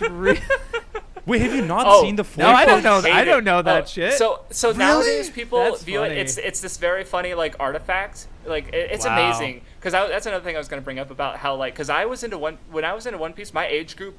I mentioned it on the Weep Club. I'll mention it again here. So I was in the anime club, and they were going around the room like, "Hey, we're going to recommend manga to our school library. What series might you guys want to see in the library?" I mentioned One Piece, and people laughed. People laughed at the idea of One Piece. You mentioned it on when I was on your podcast, and it was I likened it to the scene in Skypiea when Yes. when everyone laughs. The fucking little Yeah. mock In Jaya. Right. Oh And my the God. she said something like, "Oh, little pirate manga," or funny pirate manga, something like that, just condescending. And I just remember like, Yeah. I could feel becoming like the Dark Naruto coming out, and I'm just gonna want to destroy everything. But it's like it's so funny because that was the 4Kids dub. The 4Kids dub Exactly. controlled the general perception of One Piece because it was, like there's I remember tuning into it one time after I'd already been into One Piece for a while, and they were in Alabasta explaining the dance powder, and Usopp's like, "Oh, so the cloud goes pee-pee," or something like that, and I'm just like, "Okay, I'm gonna change the channel." Yeah, it's Like- airing next to fucking Yu-Gi-Oh! GX. Like, how do you take it seriously? They knocked it out of the park with Pokemon, and they wanted something else to hit that same demographic, but One Piece wasn't it, right? Yeah, it wasn't I did that. see. I know that Yurko is doing a 4Kids podcast series, and he did actually Ooh. he's been like interviewing the president of 4Kids at the time. And, That's amazing. and he's been That's he's been like amazing. really serious analysis of it, because it really I think it was Full Windman in my stream that was talking about how like it's all the ADR director. It's all who they hired. They hired some French guy to ADR One Piece, and so like he wasn't even that, Yeah, it's- and you contrast that with Pokemon or even Ultimate Muscle. I think Ultimate Muscle did really yeah, well. that would have been a better comparison. I think it did than really. Pokemon. It did really well with Ultimate Muscle because so much of that series hinges on comedy of like voiceover. Like there's the announcers, the two like one of them is the guy who plays James in Team Rocket. Exactly. Yeah. Right, and it's so, and then the other guy is, you hear him in like Kirby, and he's a really Oh, he's a, I feel he's a like- staple. Amazing- They're like amazing Kirby. voice actor. It's Yeah. those two guys. And they're riffing on everything that's going Well, on. yeah, like, 'cause and- it's a very and goofy puns, comic- and, yeah. and it's because it's goofy, and it Yeah, worked yeah. perfectly. It's so much. Yeah. It's really good. It's honestly a really good. That's dub. why I hate. Like, I'm a huge 4Kids defender. I like grew up like heavily on like 4Kids too. Pokemon, Me too. like non-stop. And it's and Yeah. like Yu-Gi-Oh and Yu-Gi-Oh GX. Like, Yeah, they those did. are- They did a pretty good with Yu-Gi-Oh. And like Curve. No, I feel like Yu-Gi-Oh is like goofy enough to where it's Yeah. it has that comedy, and it is meant for kids. Like it takes itself seriously, but not that serious. Yeah, and because they did have the serious elements, where I think with One Piece, it's kind of hard to take seriously when like fucking Sanji's speaking in a fucking nasally ass accent or whatever. Whatever That's the the fuck thing. he was, I and think it's I like- do think they could have made it. I think they could have made it work. It was just not the right casting and Yeah. writing and direction. It's just the handling of that. It's the Yeah, production no, of for sure. the dub. Like, that's why, because now it is a funny artifact, but at the time it was the devil. Like One Piece fans hated it Oh, because sure. it ruined. Like they fucking removed Laboon. That's not gonna cause problems later. They skipped Little Garden. That's not gonna cause problems later. Right. Yeah, yeah. Right. Like fucking. That's just. It's just. Yeah. And just. Wait, so they remove Laboon and Little Garden, but they keep the dragon filler. Oh, I don't remember that well enough. That but would be maybe. really. I That would be can't remember. really. That would be really funny. I don't think they did. I would assume they didn't, but I see. So my experience with it was I started watching it Bartholomew, and then around Arlong Park, I looked into it online, and I found a webpage showing the censorship, and I was legitimately like fucking flabbergasted that like I didn't Yeah. think that something like this could happen, right? Like Yeah. Not of like wow, this series is actually violent, but more like wow, they actually like brought the series over and showed it to us this way, right? Like they butchered it. Yeah. Like and then I started. That's when I started watching the anime and I eventually started reading the manga too. There's an interesting contrast because I've been working on the documentary with my boss, and we interviewed this guy from this who grew up watching Star Blazers in the 70s, and he contrasts what they did with Star Blazers or Space Battleship Yamato with what they did with Gatchaman or Battle of the Planets. And even as a kid, he could kind of see that like they weren't really taking Battle of the Planets or Gatchaman all that seriously, and they were adding a lot of stuff and they were changing things. Whereas he could tell as a kid, even when like he wasn't all that aware that it was Japanese Yeah. because they left a lot of it untouched. They let characters die. They didn't change too much. They actually took it really seriously. That's the one that ended up lasting, and created as much of an impact as it did. It's a really interesting test case, even as early as back then. Yeah, because especially I think the One Piece 4Kids dub is very much like, kind of what I hate most about some children's television is when it's really condescending to kids, because if it's not condescending to kids, then kids can enjoy it. And they'll continue to enjoy it as they grow up. Like, people still, to this day, love Avatar: The Last Airbender. And they should. SpongeBob. It's a good SpongeBob. There you go. Like, these are good shows that are still good to this day. And, like, you can just watch Avatar and be like, yeah, that was a good-ass fucking show, right? Because they treated themselves seriously. They treated their audiences seriously. And exactly. But, when the One Piece 4Kids stuff didn't do that. And it wasn't the fit, yeah. It just...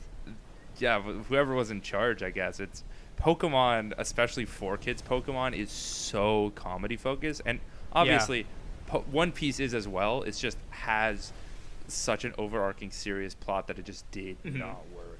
And just it gets so dark that in some ways, like fucking government conspiracies and even from the beginning, 4Kids is already like cutting down heavily on the violence and stuff because it's just not to their brand, right? Like, and there's also, and when you think about it too. One Piece doesn't necessarily, it's not really framed cinematically in a way that you can have a lot of characters talking like off screen, which allows 4Kids to have a lot more of that writing and comedy, which worked in Ultimate Muscle, works probably in Yu-Gi-Oh as well, probably works even in Pokemon with like how many times they're cutting to the Pokemon that aren't talking, and they can talk over them while while things can go on, and that's a lot of room for comedy. But there really isn't like anything like that for One Piece. As an observation is what I'm thinking. So they had big generalizations, but that's an interesting comparison because like I hadn't thought about Ultimate Muscle because like that's a fucking seinen manga that was adapted into a TV anime that likely right, and it was obviously based off of a shonen manga, so there's some level of like it's some like I haven't read Nisei yet, but I do know like comparing JoJo's Bizarre Adventure changed to a seinen manga partway through Steel Ball Run, and it really doesn't feel different. Like Nisei. I'm surprised. Okay. When you said it was seinen, it's the first time I knew about that. I wouldn't have been able to tell that's seinen. Yeah, because it's just the same manga author is just doing the same thing for an older audience that happens to enjoy a legacy, exactly, right. like legacy. Yeah. Exactly right. So it's and so the fact that like this what's technically a seinen manga is still like obviously I imagine there might have been because. Can you find? Well, no. Even in the original anime, there were some changes for TV. So early in the manga, there's a character Ramen Man who literally rips the character Bracken in half, and it's very gory and violent. And in the anime, he turns him into ramen and eats him, which is like still horrifying in its own way, but it's in a cartoonier way, I guess. That's more acceptable for television, right? So Ultimate Muscle might have had some of that compared to the manga, or maybe the manga was made more with TV in mind, in a sense, right? So that it was able to be translated in a way that made more sense. And then, like you pointing out the announcers, it's like, oh yeah, so you do have to, here's this basically what's a Battle Shonen title that did work for 4Kids, right? Like obviously it didn't become as big of a success as Naruto would. It was enough to get another season.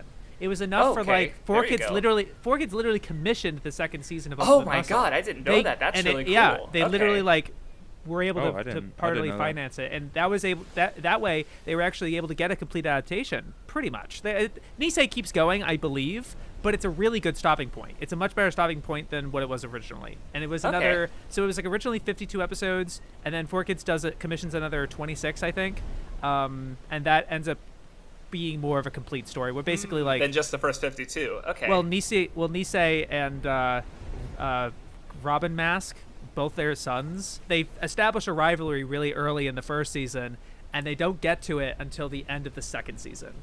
Oh, okay. So like shit like that. It's like all right, that ends up making it a much more complete experience, which is really is this the manga? I'm trying to visualize. Is this the one with the guy with the big lips?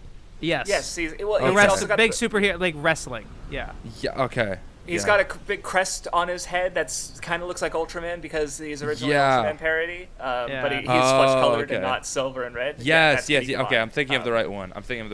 Because I'm like and trying to figure out in my head. Yeah, and if you were a group of with 4 kids, you probably saw. I saw a few episodes. You don't forget Dick Von Dick. I had to caption that. Well, it's such a funny name because obviously, like, kids either don't know the slang term or they do, and they got have a legitimate way to say that the dick as many times as possible without it's so it knows its audience, but it's in a that's great. I love it. Exactly. It has that self-aware, like, it's more adult humor, I guess, than most of 4Kids humor. But I don't know what they did with One Piece, man. You need to watch more 4Kids clip shapes. I'm surprised you haven't seen that dungeon. I didn't know about the omissions. I didn't really go into digging deep into it. Because I feel like when I got into One Piece, my entire YouTube was like flooded with like every single like 4Kids clip, like the smoker stuff where he doesn't smoke cigars and like. See, that's a change. It's like, obviously I understand it, but it works. He's got smoke powers. Like, all right, does, like there's some it's fine coming changes out of his in mouth, there, but obviously not all of them land. A lot of them don't land, in fact. But it's surprising. I don't even know how often they really did that. Oh, they did call him Chaser because Chaser, and they also called Ace Trace for some reason. Yeah, I don't Trace. understand that one. Like That's smoker, okay, I can understand not calling a character smoker when they're afraid of children wanting to smoke cigarettes or whatever. But what's wrong with Ace? I don't. But it's interesting because it's like I don't know any other. I haven't looked that closely really, but like. It seems like One Piece they did way more visual manipulation than they did for so much editing. For any other Oh my series. god. Like, I saw comparisons and it just goes like all the cleavage is gone. Like every time Sanji has a cigarette out, they have to make it a lollipop. Right. Because they censored out the smoking, except for Smoker, like with Crocodile and Sanji, they had to censor out all the smoke too. Yeah. It was so much work. Like, they fucking screwed themselves over hard because they did all that work and it ultimately, I guess, it was successful enough to go on. Like it kept going until Toei took it away from them because I gave it to the anime industry turned their back on 4Kids. Like, Pokemon Company took it away. Like, everyone. It was also interesting seeing some because I watched it the start of the Funimation dub, and I did go back and watch the East Blue stuff in Funimation dubbed, and it was interesting. Some of the difference was also like even the TV edits, like because they with Montblanc Cricket. They still cut out his smoking, but they also did other visual edits, like because 4Kids would just have their hands stuck out if they were holding a cigarette, and they just wouldn't have a cigarette, so it just looked weird. But like I remember Funimation with Cricket, like they didn't just take out the cigarette, they actually changed his pose to make more sense without the cigarette. So just a little like they're actually just not just stuck to it. And also they still had to use Zolo for the TV, but on the DVDs they could use Zoro, which was interesting. That is very specifically weird. Yeah, the Zolo stuff is always hilarious. It's so funny because like the manga to this day still uses Zolo. I can't believe that. No one. It's so which is embarrassing. One, baffling, but two, literally no one else does. Literally no. The Netflix use Zoro. It's embarrassing. The fucking Crunchyroll official subs subtitles use Zoro. Fucking Mathwas is literally like, except for some of the movies, she's only gone through the manga, and she still just says Zoro. Like 90% of her experience with One Piece has been Zolo. But she still never uses. I never heard her use Zolo. In fact, there was a joke because more often than us saying Zolo, which none of us did, she would say like Oda, she would mean Oda, but she'd say like Kubo instead because we just read like that. So she mixed up the author more so than she said Zolo. No, it's Zoro, even though, which is so funny to me because it's so culturally ingrained. It doesn't really work, and it's like such a bad name, such a terrible. So that's where like what I say is like on one hand, I understand the problems with Viz, but on the other hand, these problems are fucking ancient, and obviously, for some reason, they don't want to change this one. And now it's like it was, I guess, because the time to do it, because there was a point where like only like 20 or something. No, it was after Alabasta finished in the manga. At that point, I think because One Piece has, as far as like the Western fandom goes, has had two big booms as far as in my memory. The first one was during the war.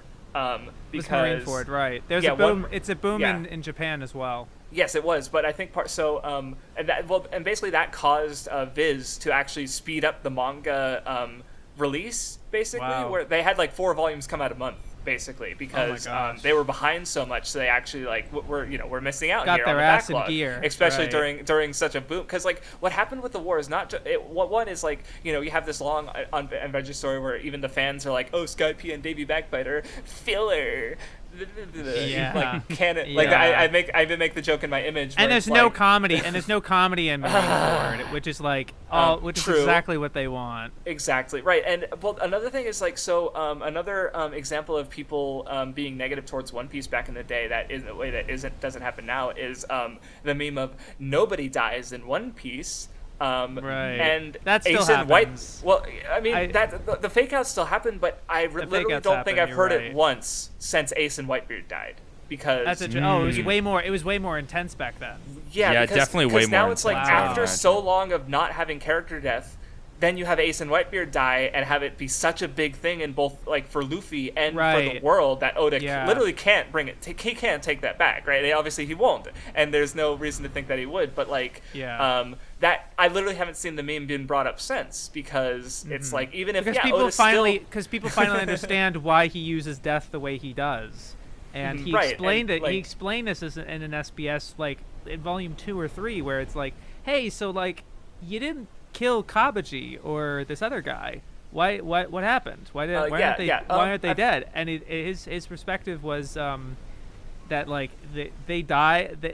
When they lose, if a pirate loses, that's basically death for them. yeah, it's the end of their dream, or their It's the end of dream. their dream. Is yeah. Their It was dream later than dies. volume 2, but I referenced Right. that one in one of my videos because Yeah. it's really Right. important. Yeah. Yeah, and it's really valuable of a perspective to have because it makes a lot of sense. Yeah. But yeah, and so. So it's just interesting, just another interesting little tidbit of just like the way perception of One Piece is. Because the second boom, I would say, is literally right now because you have just all It these is, yeah. different factors. We're in the final saga. Wano finished it getting adapted. Netflix One Piece, Wit Piece. It's just like it's just keep happening apparently. Fire, right? 'Cause on you- fire. you know? I think it's been like a continual boom. Like I think it was during COVID. I think it's because people actually Okay. had time to consume. Oh, that makes Because sense. I It was, like like I tried getting a lot of friends like into One Piece like since I started reading it when I was like 14, and it's like no one read it until the moment like COVID started, and they're like, okay, it's time to start. And then I knew like so many people in my life were like, yeah, I just got into One Piece. It's pretty good. Like I like it. And then that continued on. I feel like with the Netflix, with like this new Wit Piece. I think it's just continually growing. It's like so mainstream now. It's because when I got into Film it, Red it was a huge deal. yeah, Film Red was And big as well. the It's anniversary the where me- it was like 2021 where it was the 100th volume, 1000th chapter, yes. 1000th episode. Oh, gotcha. All Yes. in the same like year. I hate the meme, but like this fucking One Piece's real meme was so big. Like Yeah. I feel like it Yeah. probably had some overlap with people getting into it somehow. It's like it's like with Breaking Bad, like so many people got into it through like memes and everything. So like One Piece is in that general zeitgeist now, like in comparison to like when you got into it, Crafts, or like in like 2015 when I got into it. Like it's such a mainstream Yeah. property now. It must For be. sure, It must yeah. feel like it's like the same feeling that general anime fans have, who are like fans of anime in like the 80s and 90s, and then seeing where it is now, and it's like, oh, I just see anime in a Target, or like in a Walgreens or whatever. I didn't even. It's still surreal for me now seeing it. Honestly, like working at Target and like, oh, MHA Funko Pops in the entertainment section. Weird. Yuji Itadori is in Fortnite. Yeah, no, I was it's gonna, no, it. okay, so that's wild. I was gonna say I just made it realize an observation is that we actually have all three waves of One Piece fans represented here. I'm first wave. I got into it from 4Kids. Jack got into it after the war, and Shapes got into it from COVID. So It's very funny. Very funny. Yeah, we It's just true. figured it out. It's true. There you go. It's true. New gen. And we're all. I feel like we're all in good. different places. Yeah. No, it's Yeah. always fun hearing people like because I don't talk to a lot of people like you, Crafts, that are like have been into the series for as long. I'm usually like the person who's been into it for as long. So the I have only like people who I know yeah. who have been into it longer is I'm pretty sure best guy ever has been into it Yeah. since Skypio is going, and I have a friend in real life who has been reading it since. I don't think he was caught. He had read some of it during Alabasta, but I don't think he was caught up until like more like Skypia. Okay. Roger, So, I think Roger outclasses both Okay. of those, because he says he's been reading since it was being published in Shonen Jump with like the US version. The US Okay. version, and his first chapter that he read was Klahadore.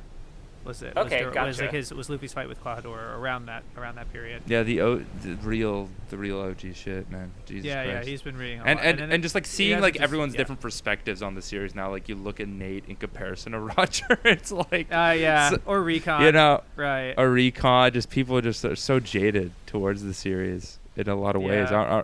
You guys read that new chapter though? Like, what do you guys think? Oh my god! I was, dude. He's hitting. He's. I Doing can't well. believe that, man. It's like we knew pretty much all the story beats that we were like, we knew pretty much like, yeah, it'd be great if it was like, we see Kuma for his perspective, and then it ends with Bonney having seen the memories and stuff, and then it's like all the beats was like, yeah, we knew that was going to happen, but he still killed it. I can't believe he still killed. That final line is so powerful. I reread the chapter like, oh my god. Happy birthday, that fucking child. Oh my god. Or just Vegapunk's line of you never caused harm to anyone, but your loss is going to cause harm to all these your people. loss is going to cause harm and pain. And the panel with Vegapunk, like, with pulled the switch down, killing Kuma basically, and fucking just sobbing is, that's God. That face, like, we've seen them sad One Piece faces, but his face is already drooped down, so it's like even more drooped it's down. Worse. He's like a melting candle. It was beautiful. Yeah. That's tough it's tough for him, because it's like he's probably never had to be put in that situation. Well, and it's also interesting because I feel like this flashback, because obviously Oda's been doing these tragic flashbacks for a long time. Like, how long has he been doing the flashbacks? But like this one he built up to, I feel like, because he actually had Bonney reacting to it first and crying, and it's like Oda's saying, oh yeah, this one's gonna be really fucking sad, and then he just like, I'm literally crying like every other chapter, if not every chapter at a certain point, because it's, or tearing up at least, because it's just like, he just makes Kuma the best like silly bear man, and I love it. It's also I think it's unique for his flashbacks, because this perspective character that we all get emotional over, that's like kind of the elder passing on the to the next generation type of deal. He just doesn't reinvent the wheel. Like, just don't reinvent the wheel. Just do the same thing you did with Belmare. If it works, it works. So. Yeah, just do the same really thing you did works. with Belmare that you did with Kurtaduk, whatever. Oh, Hiruluk. Yeah, Hiruluk. Right. Do the same thing you did, and then do it again with Robin. with Corazon, with Robin, and then Frankie. with Frank. I think what makes this one even more powerful is it's a character that's been established for a long time. Yeah. Whereas every other flashback, it introduces the character. We had never heard of Hiruluk up to that point. We hadn't heard of, or Odin is the same, is very similar. Like, there's build up to some of these characters, but they're pretty much exclusive to the flashbacks. But Kuma was a living character. Well, I think the moment I felt that really strongly was when we got the brief visit to God's Valley, and then we moved away, and people were tilted about it because they're being children, and my perspective on it was like, okay, like, we found about God's Valley fucking yesterday, we're going to get it later when it comes to Rocks, because this is the big Rocks thing, and this isn't Rocks' story, it's Kuma's. I've been waiting on this motherfucker for 800 chapters. Give me this. I need this. I've literally been waiting for this. Like, I remember reading Weekly, and like when Kuma started to become interesting to me was at the end of Thriller Bark, where he's like, oh yeah, just, that he has some good allies by his side, just like just like his father Dragon or whatever. He said the line in the last chapter literally, and I was like, okay. And then literally I've been years of just getting so many cryptic and weird just hints and tidbits of this character, like, oh, he's in the losing my shit when I saw him in the Sabo Luffy flashback when they rescued Sabo, and it's like, holy fuck, that's Kuma with the I've uncovered dragon, what? And just like all these little things. I actually rewatched the episode where Frankie tells them about finding Kuma there, just to see. And he does mention that, I think it was Rayleigh that told him specifically that Vegapunk is specifically the person that erased his personality.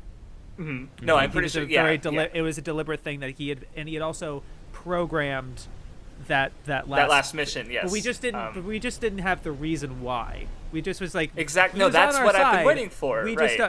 And just because you have this cryptic character with so many weird conflicting allegiances, and like, why did he become a warlord? Why did he leave? Why was he so obedient? Exactly. Why was he so obedient? That's the big one, right? and then it all comes together and all these references to like, oh hey Bonney, where would you like if you went on a vacation? Where would you like to go? And it's like, you can't do that, Oda. You're not allowed. Fuck you. You've always been waiting for that one. Oh, dude. I melted in this chapter when Kuma does get to see Bonney in Sabaody. Yeah, she doesn't see him, but he peeks in and sees her.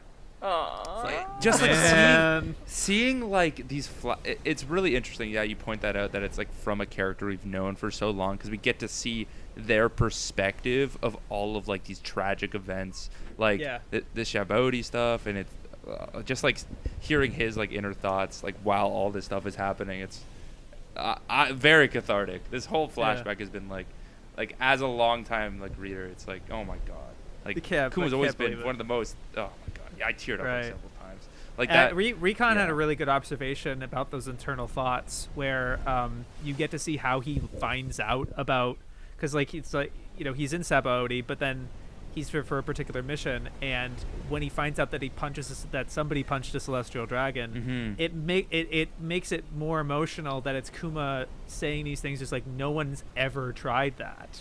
Yeah, no one's ever was done huge. that. He was like, it's these guys. Because he had encountered them earlier where they're like, hell no, and so he sees them like. And I love that like Oda included the panel of Usopp falling on the other celestial dragon.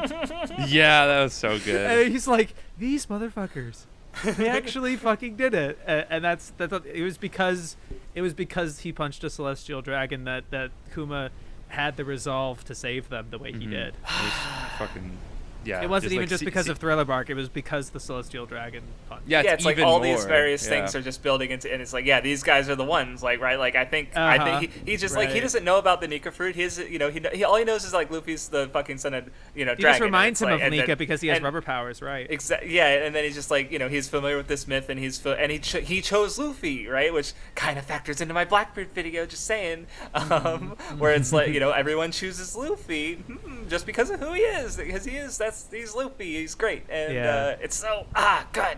Fuck. Yeah. I was just reflecting on it yesterday about, I don't know what got my thought, but I was just thinking more about how Nate really doesn't like Nika or anything like that, and then what it means for Luffy, because he really liked. I'm sorry if I'm putting words in his mouth, but it felt like he really liked Luffy just for being a guy, for just being somebody, you know, and being able to follow him, and the chosen one narrative. He remembers.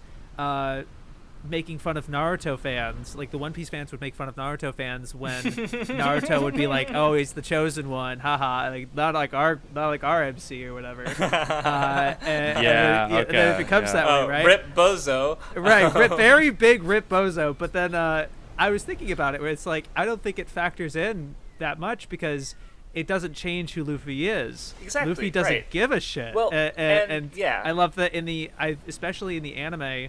Obviously the chapter has this too, but like I really feels like they make this big point where Luffy's like, who am I? And he has like the literal celestial, like he looks like Jesus, and this is huge.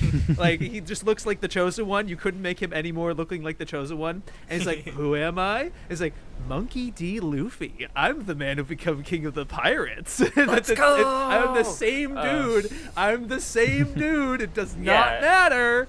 It's just. Oh fuck! It's just he got right. More luck, right? It's funny you brought up Naruto too, because I literally think they have like kind of the same messaging about it. Just because it's like I brought it up in my Wano video. Like it doesn't matter that Naruto's the chosen one. It's like how he what use does he make out of that? You know, like his fate, basically. Like and he does choose. Well, and the other thing I even just thought about is like, because Ace's whole thing is he was trapped by his blood. He was the son of Roger, and he hated his dad. He hated himself. He was, completely trapped by that, and he wanted to become Pirate King to surpass Roger, right?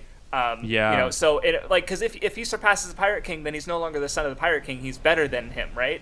And exactly. That's my thing that always gets hung up, because people always get hung up on the chosen one thing, but it's like Naruto surpasses his reincarnates. He does what they can't, right? And I think Luffy, I brought that up in my Blackbeard video, Luffy's going to do the same thing. We don't know, like, because we don't know why he's going to, or how, in what ways he's going to surpass Roger and the previous Joy Boy, but we know he's going to, right? Like, he's more exceptional than them, and we don't, we just don't have the full story in mind yet, right? So even along the way, you can tell, like, even up to this point in the story, he, in some regards, he has already surpassed Roger. Yeah, no, because I mean, Roger didn't yeah. do nearly the amount of stuff that No, that's Luffy's done absolutely throughout true. his journey. Right. Yeah, no, like It's just sealing yeah. the deal. It's just a matter of Yes. sealing the deal. You just gotta find the One Piece. That's all. Exactly. That'll be the undeniable. That's it. You know. Just gotta find the peace, man. Just gotta find the peace. I was thinking, fellas, neither of you have seen the latest episode, right? I'm not caught up. No, I have not. Well, certainly. No, but I you're haven't. caught up. You're caught up. Like you know what happened. No, of course. So the yeah. episode. So the episode. This is 1088. Is Luffy's dream. Oh yeah. I did see a screen cap of that. I think. Oh, It's sick. I kind of want to watch it. Okay. Do Okay. another kind of what we did with 1015. Yeah, I'm down, sure. Do you know what Okay. I mean? Okay, cool. This episode was directed by Tatsuya Nagamine, who is the director of Dragon Ball Super Broly. He also was the guy. He also the guy who helmed 1071, which was the Gear 5 debut. Okay. Oh yeah, you were telling me gotcha. this. Yeah. I think Okay. I also looked up that guy because I think there was an episode of Ojima Jodorimi that was standing out to me more than usual, and I was Yeah. like, hey, let me look at this guy. He directed He's Dragon the- Ball Super Broly. He's also the director. So- He's also the director of Hardcatch Precure. There you go. Okay. Yeah. Interesting guy. I don't know. Broly sticks out like so much compared to the rest of them. So I'm like thinking, try to compare. You guys, have you seen this opening? It's so fucking good. Yeah, I watched. I was watching the end of One actually last week. I was watching all the episodes. That's right. You So were good. you were watching the latest. So episodes, right, great. Yeah. No, Well, it I was also made actually me click surprised. something Yeah. together with the moon symbolism because, like, the way the Right. circle is drawn there is the way that the moon symbol is drawn in the Buddhist imagery that I referenced in my Aizen and Shibuya 15 videos. The samurai, the scabbards, are sort of like falsely trying to evoke Odin, where Luffy actually embodies him, and then Kaido sort of Yeah. seeks Odin, but doesn't really like he knows Joy Boy, but he doesn't like understand happiness or joy, so he's kind of in the middle. The staff understands that because that's why where it is so like good. I really want to make like an AMV with this OP using this kind of editing style, but like you incorporate every arc. Oh, that would be really insane, dude. It would have to be like a fan animation or something. This circular imagery, but every arc just flashing like that. It's like, That would be so sick. oh my god. I don't know if it's my favorite opening, but I'd say Wano as a whole probably has like the best, like probably best overall openings for the arc, for an single arc maybe. Yeah. Oh, he's so hot. What is that drool, man? I can't. He is a disgusting man. Imagine seeing that man in front of you. Like, I would shit my fucking pants. I'd be so happy because he's like my favorite character besides the Straw Hats. Yeah, I'd be like about to die, but also, oh my god, it's him. One of the things I love about Blackbeard is how it's like, I feel like if you look at a lot of shonen main antagonists, it's like they're, usually, even like Frieza and Boo are like sleek, Yeah, there's a Blackbeard's- hotness to them. Blackbeard's just someone's dad, right? Like he's just he's just a big old dude with fucked up teeth. Exactly. And, yeah, I love it.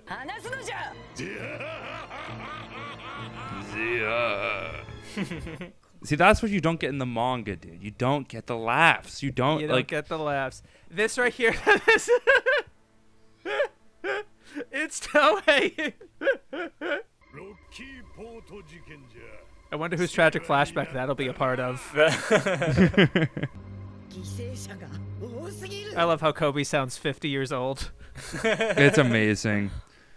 Oh, it's just like Luffy, right? They've been voice acting. A bit, yeah. A bit. Yeah. I love the electricity effects. It's so cool.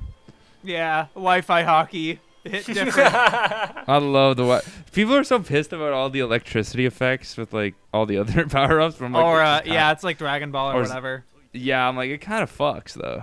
It kind of It's cool. Where my Dragon Ball inspired shonen manga is too much like Dragon Ball. Grow up. Ew. It is kind of goats. We're all yeah. looking at each other. It's a lot of goats. It's a lot of my favorites in that Kobe. scene, right? I love Boa. I love Rayleigh. I love Blackbeard. Damn, he's getting sidelined. Kobe's bro. cool. Kobe's good. Especially in the latest few when chapters. Yeah, I don't know. I'm interested to see where they're going with Kobe. Oh, how long have they been doing non-Straw Hat posters for the eye catches? So, Wano, they did eye catches for Kid, Law, Okay. Yamato, and Momo. Okay, because I just saw Buggy and I was like, wait, hold on, Exactly. something's wrong. Especially because I've been watching the old episodes that have the original Straw Hats, and I'm like, wait a minute, hold on. Yeah, it would just be the Straw Hat. They've cycled through eye catches a lot. Oh, I saw years. I saw a bunch during Wano, and I'm sure. Yeah, I there's didn't more notice that I the haven't buggy one. seen. That was sick. Yeah. This is the dude from My Hero Academia. What the fuck? He's so big. He's fine.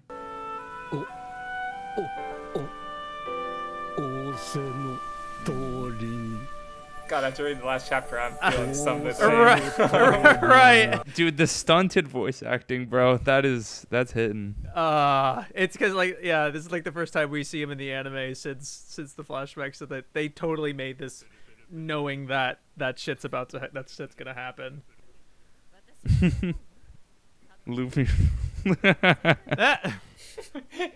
The fucking Just keep rolling, going. dude. So in one of the episodes of 4 Kids Step, they changed that little sword thing to a lollipop, and it was like, what sound does this make? Oh, really? It was weird 4 Kids edit. Like, he stole one of Sanji's lollipops. Oh, you would love that, wouldn't you, One Piece fans? Oh, you would love Luffy to go to Mary Joa, wouldn't you? Oh, interesting. They had Caribou say that he can't hear Luffy. That is in the when I manga. go- That is in the Yes. manga. Oh, that is in the manga. That is Never mind. that Okay, is in the 'cause- manga. I completely forgot he was on this ship. I'm not gonna lie. Yeah. Because they're like, I can't hear very well, and then someone asked about the dialogue. That was in right? the manga. Yeah. Did he hear them? Right? Did he hear them? Yeah. It's got the classic, bro. The song from the movie. Gold to Odin. Go to Olin, yeah. His nipples, Luffy nipples.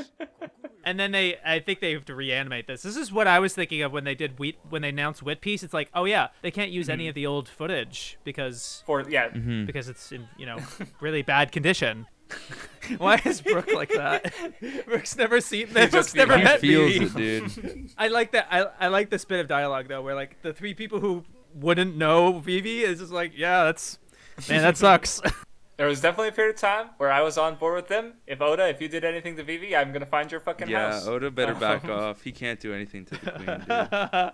Zora's saying you guys are worrying because she's a woman, dude. Like, chill. Like, you didn't do shit when Ace was caught. He's a feminist. He's a proud feminist. That's why you fuck with him. The veins in his neck. Oh. I love their petty bullshit. Cross guild, man. Let's go. Buggy. They adapt the color spread. Yeah. It's sick. The goat track.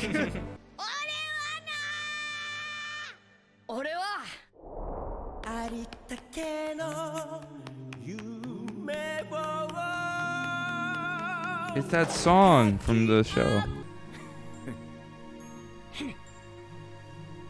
No, as they flash back to the original 5. Yeah. Because they're the only ones that matter.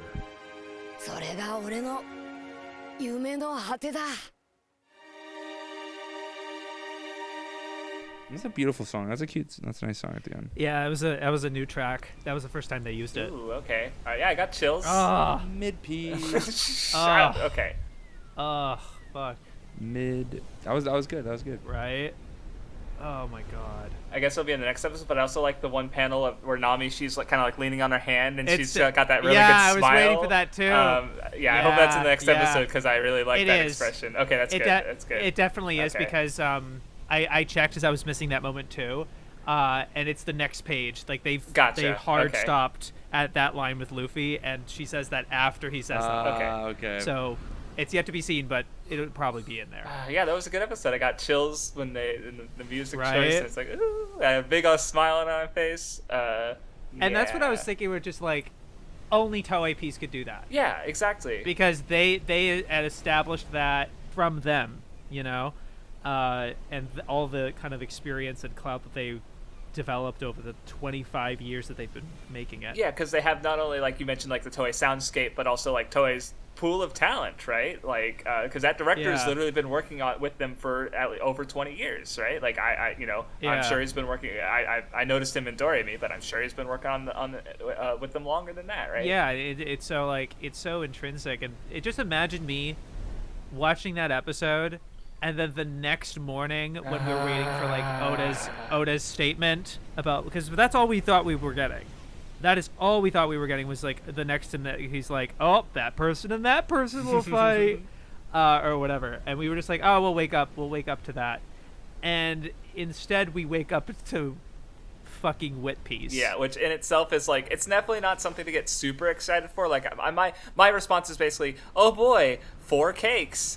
Just like another way to experience One Piece. Cool. That's neat. That's neat, but it's just the real knowing that people have all their hiccups and like belly, like a whole thing about it. when it's doing that, when it's able to do that, Yeah. you know, it's not like it degrades over time or whatever. And I'm not even trying to be like a Wano fanboy or something. Mm-hmm.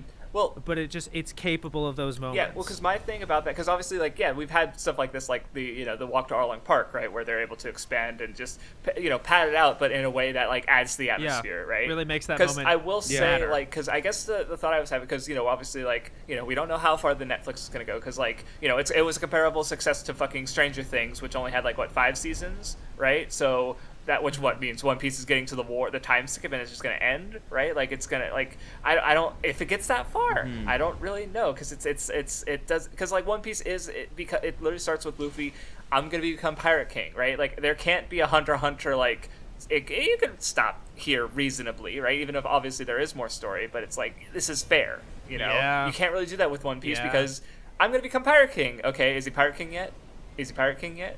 Is it like you have to get that full story, right? Or else it's just going to be like one of those adaptations like Chihayafuru where it's like it's really good, but it's not the full story. And East Blue, is the best possible stopping place. Yeah, that's because it's right before they get into Grand Line. Exactly right. And the feet on the barrel thing. It was just a really great, smart place to stop.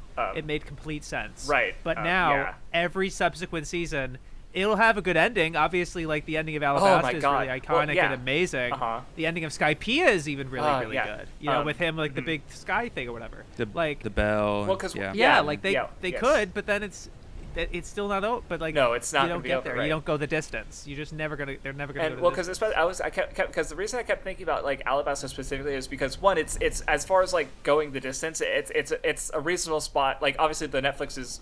Unless something huge happens, we're gonna get season 2, right? Like it's already been announced. Yeah, right? yeah. Like, it's confirmed. So like someone would have to die for that to not happen. Whereas like with One Piece, it also seems fairly reasonable. Just because it's a big point that's fairly early on. But the reason I was thinking about it is because like we've kind of gotten 4 adaptations of it already. Right, because we have Toei Piece, we have the original manga, we have the movie, and then we have the Vivi's Adventure by Komi Naoshi, which I haven't gone through either the anime versions yet, but at least between the 2 manga ones, like it's a really good one shot, and it's just like and now we get 2 more versions of it between the Netflix and the One Piece, right? But it's like in good faith discussion, like that can be fine, right? Like being especially like it's just more One Piece. Yeah, and because I did have that thought with some of the Wano episodes, like watching 10-15. Which is so good. It's just there's a thought like imagine having like Vivi's Adventure but with like some of that fucking treatment, right? Like not that it was bad in the Toei at all, but like I'm just imagining like how could they like Komi Naoshi expand on it with like hindsight and stronger bigger feelings on these characters that have continued on after this point, right? Like just that kind of so that could be a cool, especially because like they were recruiting for staff on Twitter as they do, which One Piece is so beloved, like there's very possible they could get some interesting talent or not. There's like again, it's entertaining possibility is one thing, but having the absurd hopes that like you've shown in some of the tweets that you have, where it's like people just want it to be the perfect dream adaptation, and we know it's not going to be that, right? Like I just want it to be neat or interesting or have something go right exactly Additive. Right like Netflix obviously like I don't really I'm not I know you're not into it, Jack, but I had fun with it, and I'm not but it's not going to substitute for One Piece for me, and it's not going to be a replacement either. It's just like here's a cool thing I can watch that I can get new things out of and have fun with on its own merit. Still reflect like I can't ignore the fact like I cried during the Nami moment. Like I don't know how much of that was just like because also I think they did parts of it well, but I also like I just love that moment so much that I've edited videos and just like not even watching the old thing, feelings, but just like seeing it again, it just fucking makes me tear up. It's because it's so good, right? And One Piece is just it would do that to me too. Like One Piece has so many moments that just ruin me, just fucking. Yeah, so it's just but so of course like I think the Netflix captured enough of it that it was able to carry that on for me. It would be funny though is if one day I decide to because someone pointed out was like, oh boy, 4 cakes. If you count the Funimation and 4Kids stubs, there's 6 cakes. And so I just had the thought of like, what if the Nami moment makes me cry if I watch the 4Kids stub? I just thought that would be really That is funny, where the moment just hits with me insane, so like- hard. Yeah. I want to see that scene in 4Kids. I'm actually interested in that now. But yeah, I know. Just to like, I hadn't thought about it either until just now. Yeah. I guess I kind of just play devil's advocate. It's like I'm obviously like against the live action. I've talked about it before. Just like Conceptually. the idea of like a new adaptation, sort of tarnishing the reputation of One Piece in a way. Like this like new adaptation, even if it won't replace this new anime replacing it for you, it won't replace the original for you. Like I think a lot of people like it could potentially like in the zeitgeist just like replace the anime in a lot of ways. Just the way they talk about it. yeah, the way people Yeah. are already talking about it. Like it's already like in that direction. It's like, whoa, finally a manageable way to watch it. Like, you don't get it. You don't get like sure it's manageable at first, but like maybe like 5 years from now it's gonna be fucked. Like it's if we're gonna continually get seasons, right? Yeah. I'm optimistic. I think it could be interesting. Yeah, I just but- hope it's at least interesting. Well, because like another comparison, because obviously Full Metal Alchemist is a comparison people make. I haven't really, I've read the manga, I haven't watched either anime, so I think of a Hunter x Hunter, where it's like, you have the older anime, which has some really very different changes, but very interesting ones, and also my favorite version of the Yorkinu arc period. Then you have the 2011 one, which is still a really solid adaptation. And it goes further and actually has a more reasonable ending point. And then my favorite version is just the manga, Togashi's original story, because like there's some things that he does that I don't think are carried into the adaptations. But I like all of them. Like they're all interesting and good on their own merits. And that's like, I think One Piece already has 3 of those, and it getting a 4th is just, icing on the cake, basically. Or maybe it's not that good, and I'm just going to still watch it anyway because it's One Piece, and of course I'm going to fucking watch it. Especially like now that I'm committed to watching all everything in the anime that's translated to English, even all the fucking. I'm watching all the recaps. I'm not skipping a fucking beat. There's no reason. Good. Yeah. Oh my god, psychopath! You're like Shaves, dude. You're like Shaves. Oh my god. You haven't gotten to the point with the anime where I don't know quite where they start doing this. I think maybe as early as Alabasta, they use a lot of maps. Okay. The recaps really like I using remember those. maps. Yeah. Now that once you bring it up, I'm like, Yeah. I remember those in my head, and then And those are really interesting if you watch all of them because you see the map update every episode. No, I've seen like 400. I think I counted. It's because it's scattered all over the place, but I've seen about 400 episodes of the anime. Collectively, right? Collectively, yes. So, but not up to that episode. So. Are you watching the OPs as you go? Or are you skippy? Are you skipper? I mean, you don't skip. We are. So but- I don't. I don't skip normally because if I'm. At worst, I'm just not paying attention to it. Like I'm checking Twitter or something while it plays in the background, and then when it finishes, I'll watch the episode. But so I unless I really like hate the song, which basically never happens, I don't skip an OP or an ED. The worst I do is just not pay attention to it. And again, especially with like One Piece, it's again I'm caught up to the story. I don't need to rush. Part of it is just like I'm just gonna chill and just watch it and just vibe and just 1 arc at a time. Maybe, or I'll watch multiple arcs if they're connected. I'm hoping next year to get through Alabasta, but it's not going to be a major focus. But if it happens, it happens. And yeah, I'm just hoping to have a good time. You're just liking One enjoy. Piece. You're liking it for what it is, and that's like a very nice, optimistic perspective. And I feel like it's also just yeah. It's been with me for so long that I've literally recognized that it's so much of my taste is honestly centered around One Piece, right? Like, because I'll have something like a realization where it's like, oh, I like this thing, and it's like, wait, One Piece does that. No wonder, right? Or even just, I think one of the big moments for me, because I was thinking about, so Nate has this take with Doflamingo with the strings, where he doesn't like in Dressrosa how birdcage. Specifically it's Luffy in Gear. Luffy's trapped by the strings, and he breaks out with Gear 4. And he felt like it's not explained well enough. Okay. And I just remember he had the observation, if Oda had explained it, he would be perfectly fine with it, but he didn't, so he has a problem with it because he doesn't understand it. And I realized my personal take on that is just that, like, if I need the author's words to decide how I feel on something, then I'm like outsourcing my feelings on it too. So I just decided that I'd rather just like it. How I feel about it is, what matters, regardless of like what the author might say, and So and I really after that, once I noticed that, I just kind of stopped giving as much of a shit about like the kind of little details, because like if I have a problem with something, like Fairy Tail was a big one at that, because I did have a lot of problems with the details that I pointed out in my tirade. and then I kind of realized it really doesn't matter that much to me. Like it's just kind of like this overall community thing, you know, and that with people pointing out these like tiny little plot holes, and like I was because they're trying to find the best one. Exactly. They're making it a contest. It's all ammunition. Like I brought up a bunch of continuity errors that One Piece has, like the One Piece anime, and obviously Oda will fix his errors, but like they still happen, right? So it's just something I personally just haven't been hung up on since. Like realizing that about One Piece made me like Fairy Tail more, right? Like I stopped being so like, you know, like, oh, I like this thing, but like in my fucking first video I'm like, Luffy good, Natsu bad, and then I actually like, you know, got like, well, it's like, no, Natsu's good in his own ways, like, no, I don't like him close to as much as Luffy, but he's fine, like, you know, and just like, and what you're saying reminded me a lot of it's kind of like what happens when you find your all-time, when you really decide on an all-time favorite. It kind of like drains the cynicism out of you. I was a very big capital E elitist. Okay. For a long time, for like, especially like when I was getting into college, like from like circa 2013 to 16 or so, where I was just like super hypercritical of stuff, and if something bugged me, I was very elaborate and vocal about it. It's just kind of the age I was at, I think. Yeah.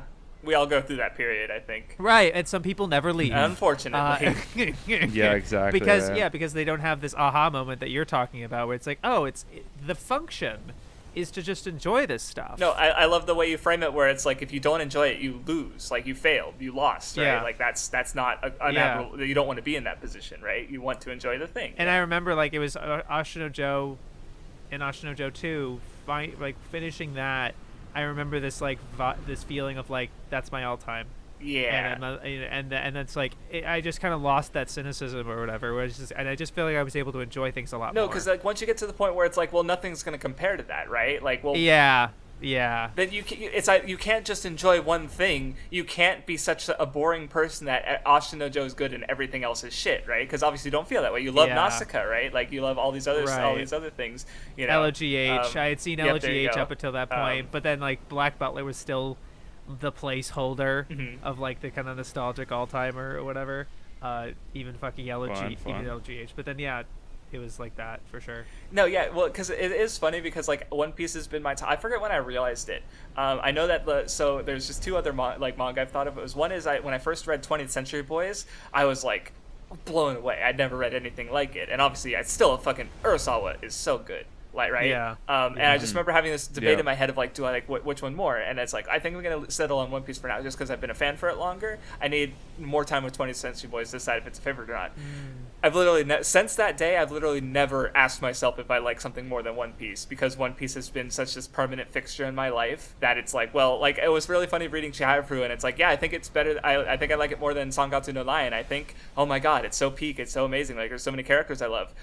This is my second favorite manga. Like just the confidence that I had that with that statement, but also just the level of just like, it's still like there's no doubt. Like it didn't make me question because One Piece. It's just nothing can do that with One Piece, right? Like it's just nothing can unseat it, because it's especially with like, you know, factor in like YouTube. I've done a lot of like play by post role play where I've a lot of One Piece ones where I've come up with all these original characters and thrown them into the example of world. So it's like it's like I have so many of my friends also like One Piece, or like when a chapter comes out and they're like, hey, I talked to some people about the chapter, right? Like with I mentioned my coworker, my former coworker earlier, who he's one of the few people I know who's been into it longer than me. We became friends and talked a lot. So the first time I got paid to talk about One Piece, I was working on a shift with him at a grocery store, and we literally just stood on the sales floor doing nothing but talking about One Piece for 2 hours. Oh yeah, like we got our work done that day. But dude, also I've been in those exact conversations before I even watched One Piece.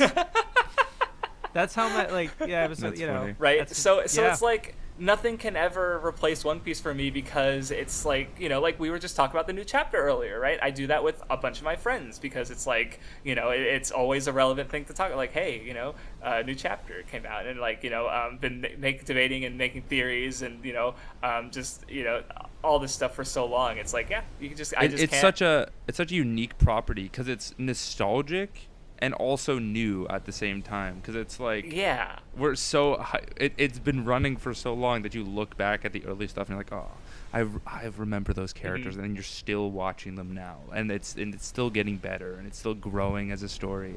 That's just, I don't know. We've made a fucking podcast about it. Jack, so. what do you think is the first thing Oda's gonna show in the next chapter? Because now that we're done with the flashback, what does he show? I think you mentioned something last week. I feel like Kuma gonna teleport in here. I feel like we have to see. I don't think that's Kuma. I personally, like I feel that. like it's gonna do what it'll do sometimes, where it doesn't end the flashback immediately. He just kind of winds it down a little bit somehow, and that'll transition into Egghead again. Oh, you think it's gonna? The flashback's Just gonna slightly, continue? because I feel like he does little that bit? fairly often with the flashbacks, where it's because not that he hasn't off the top of my head, maybe I'm just completely wrong, but I do remember one instance of a flashback ending with a chapter was when Luffy punched Walpole at the end of the Drum Island flashback. But I feel like there's usually some like it fades back, jumps into the flashback, but then it kind of fades out a little bit. Maybe I'm just, my memory is wrong, but I just feel like that's how. I think you're right in terms of pacing and Yeah. like what does he want to end the next? Yeah. It's like thinking about what he wants to end the next Yes. chapter on. Um, I imagine the best Yeah, is Kuma appearing at the end of the next chapter. Yeah, that might be a good like ending to the chapter. But yeah, maybe just like. But then it's like, what the heck does he maybe fill it with? You know what I mean? It's that remaining part. I'm super excited either way, because it's like the flashback was great, but I've just thinking about what could happen and what might with just so many there's so many different moving parts to the arc, and just I've staked where I think it's gonna go. I'm fine with if it doesn't go that way, but it's just I think it's gonna go south, and it's gonna get bad, and it's gonna get rough, because it's oh boy, it's gonna be interesting. Oh and boy, they have to I'm run terrified. away from. I'm fucking terrified. Yeah. Crafts, do you think Kizaru will turn? See, that would be interesting, because I was thinking about it because you mentioned a while ago that you watched my Justice video, and you were like, oh, I was keeping paying attention to it because all these characters are still relevant. And I was especially thinking about how I really nailed at least a core aspect of Kizaru's character with relatively little material.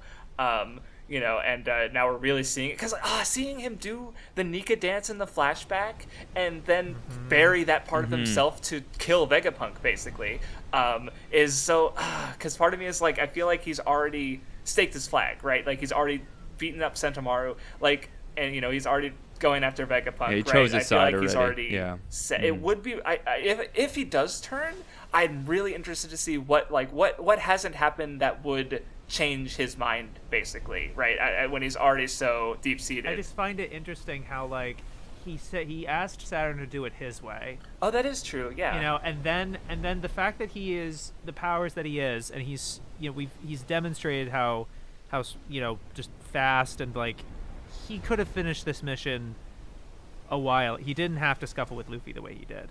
Okay.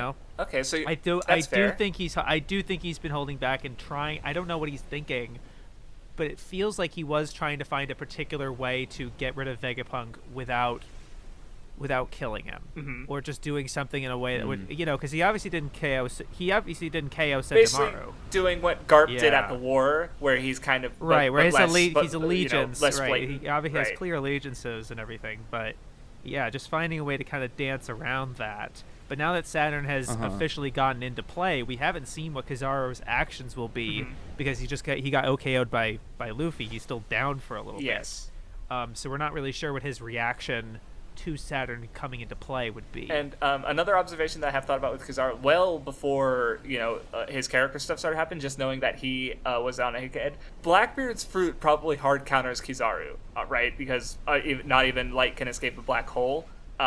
So I just did have that thought of maybe maybe that's part of, because one of Blackbeard's ships is on its way. yes, and I'm assuming that it's going to be, well, because the unaccounted members of Blackbeard's crew are the original 5 plus I think Katarina Devon was not fighting Garp on Full Lead. No, they're not on Hachinozu. Yes, so it's some of them. It's just a matter of the wonkiness of the timeline of how much time did he have between Law. Yeah, true. And, no, he's been fucking moving around because we just saw him in the episode on Amazon he Lily was at a week ago. Combat. And then that's right. And then within a week he was fighting Law, and now he's on Egghead somehow. Are we gonna put it? Do you think fruit? the snipers? Yes. Do you think the snipers' teleport powers can just make him go wherever? It's got to have its limits, because so this is one of those things I've sort of realized by playing around in the world of One Piece through roleplay so long, is that powers on travel are very important, because if a power on travel is so,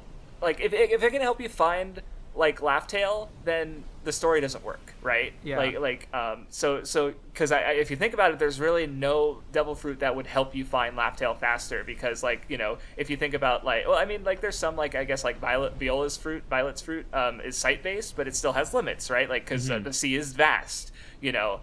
Then there's a funny you know, Oda probably changed his mind, but somewhere during Alabasta, I think Robin mentioned how, like, there's only 5 devil fruits that allow for flight, and maybe that, yeah, and it's like, well, because there's little, like, cheats, I guess, because Doflamingo and Kaido basically fly, but they don't technically fly, if that makes sense. Like, Doflamingo can only, like, he's using his strings on the clouds, and Kaido is creating his own clouds, so they're not technically flying. So I don't know if that actually, like, because there's, I'm pretty sure there's, even so, there's still more than 5 devil fruits that allow for flight. Just off the top of my head, I can think of 4. And there's got to be more. So no, actually, if you count Lafitte, yeah, I can name 5 of them off the top of my head. So if there's one more that I'm not thinking of, it's Pell, the 2 bugs from Dressrosa who had the insect fruits, they were flying, Lafitte, and then I guess Gold Light and Shiki, his fruit was in Chapter 0, so that's still manga canon. So that's 5 off the top of my head, but it got to be surpassed by now. There's got to be some. There has to be some kind of way that he got there, and I'm presuming that he's actually been there for a lot longer. He's not gonna just arrive. There's a bunch of Navy people there. Well, that's the thing, is because, like, we've already seen his ship there, but he's right. camping. He's doing what he did at Marineford. I think he's right? camping. Yeah, exactly. No, right. I think he's camping. Well, I was also going to add, because I just realized at the end of the day, because when we last saw him chronologically, it was at the island that Law went to, which isn't that far away from Egghead. It's not super close, but it's like they're all within range of Wano, right? Elbaf, and the right. you know, so he's not super far away, but or he wasn't the other, you know, whenever the Law stuff happened. But who knows what's going on, because that exact reason might be like Oda's trying to pull a sneaky where he's like, you know, oh, we just saw Blackbeard, so that can't be Blackbeard, but it actually is Blackbeard, you know. So yeah, it's figuring out the timeline of it all, right? Because yeah, if he can just fucking teleport, like, he's the land fruit guy on his crew as well as the teleporting fruit, like, that is way too overpowered for someone. Well, it's just smart, because he he just knows all the fruits. He's like, these are the fruits we need. But at the same time, it's like he can just travel anywhere, like, so instantly. Like, yeah, I feel like that kind of lowers a little bit. So that's of why I the definitely stakes. think Like, the warp fruit has a limit to it. But it, you know, if it helps, it helps. Like, yeah. You know, even if it's just like faster transit time. Like, he can only warp short distances. Like, that's not really like warp. He's just moving faster at that point, right? Yeah. And you know what I didn't even realize from Oda's statement, that, like, yeah, I thought of another way they could not go to Elbaf, but I guess we're going to Elbaf. No, he was sort of like, if things go well, we'll go to Elbaf, and there's like, wait, are you implying? Oh, I see what you mean. Yeah. I'm down for more One Piece, man. If they don't get Elbaf, they don't get Elbaf, man. I don't think they're ending it for another 5 years. Oh yeah, no. And it's just like, I mean, I really, because, like, even though I made my, you know, theory, I have the 2 videos, on the one on the 3x structure, one on Blackbeard. Like, it's also hard for me to imagine, like, it's so, like, predicting Egghead is hard enough just because there's so many characters. I was interested. I didn't watch the video that you talked about on the last digest of Murphy Napier, I think, who talked about, like, her theory on theories. And that sounds interesting. I did not watch that, but it's just like, because again, there's so many moving parts and so many, like, possibilities that it's hard for me to, like, pin it down. Let alone try and imagine what's next, because it's just. But I was just thinking, where it's like, finally these 2 will fight, and because it's like, oh, I can't stop Luffy. I guess we are going to Elbaf, and he's like, Oda's trying to kind of almost avoid that, because he's put Shanks there. Mm-hmm. And it just makes it seem that, like, we're going to have kind of an interaction with Luffy and Shanks at Elbaf, which would make sense if Shanks' crew with Yasop is at Elbaf, which you just set it up perfectly for giving Usopp something. Yeah, you know? But I guess my thing is, like, so it's just like, I don't know, the way I envision this arc going, it's super climactic, and it's just hard for me to imagine it just going back to fun adventures after that. Yeah, I'm not necessarily suggesting going to Elbaf is like a fun thing. It's like, yeah, they want to, like, they definitely, but especially just the significance of it in the story, not just with, like, thematically or, you know, foreshadowing, but just the fact that Shanks is there. Yes. And that there's still a mystery of where the last poneglyph is, and we don't know who this man marked with flames that has control whirlpools could be. God, there's. But I think Elbaf is probably the best possible clue. And there's just, to figure that out. That's the other thing is like, because it, on one hand it's like it's go time, but there's also so much to have, like, because Luffy said he's gonna take down all 4 emperors, so it's, and Oda even said like One Piece was meant to be a story where Luffy fights the 4 emperors, and then he added the warlords and supernovas later, and it's like, oops, all story. But now it's like, okay, well, now we're finally at the point where Luffy's gonna fight the other 4 emperors. And God, when I found out about fucking Volume 25 and Volume 105, I was like, Oda, you bitch, you motherfucker. That was genius shit. That was genius shit. I don't know. That's, and it makes sense. It's like those final 4 are just so perfect.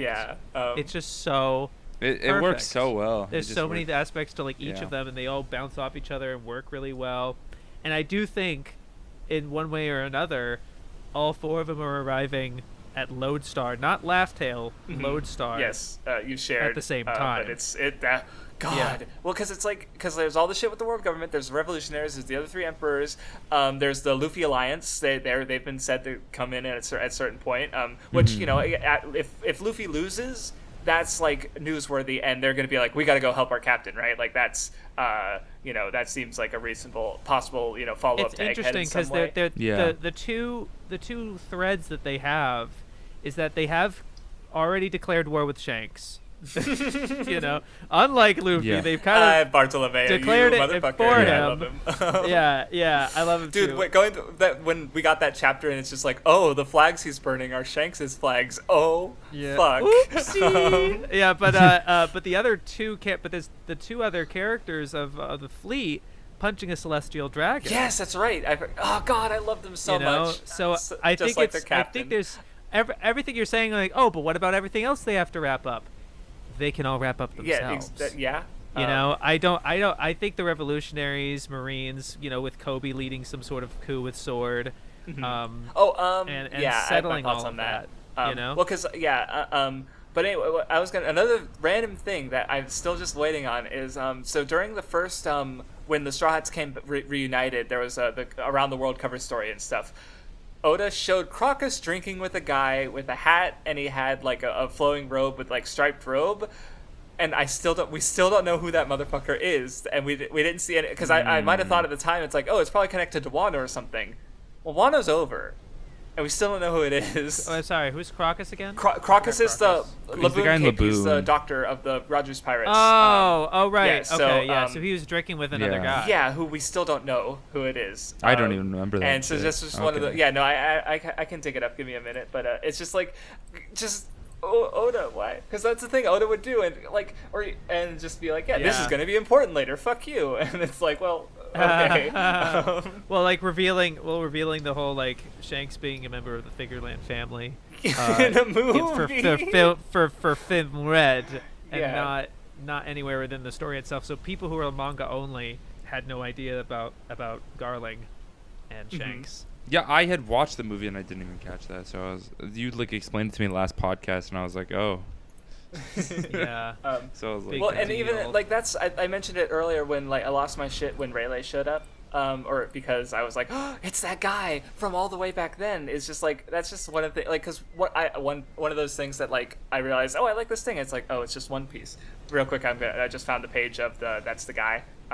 Who we don't know who. Cover chapter? Yeah, it's a cover page. So you got So Jack is like, I haven't read this chapter in 500 years, and Shaves is like, unless you've gone through all the cover stories. I have not. I've not gone through the stories. I remember this. Wow. Yeah, well, he kind of looks like what's one of the samurai? I thought he looks like he's got the hat. He's got the same hat as Kawamatsu. I agree. Yeah, Kawamatsu. Kawamatsu. He's not proportioned I think he looks correctly. like Shiki. Okay. But it's not portioned. I think he kind of Shiki would think it'd be too small. It'd be too big. It'd be too Shiki himself. I think it's well, too and big also for I this don't shot. and I don't think the hat would cover his steering wheel head. Steering wheel head. He's got a fucking steering wheel jammed in his head in the movie. Oh, okay.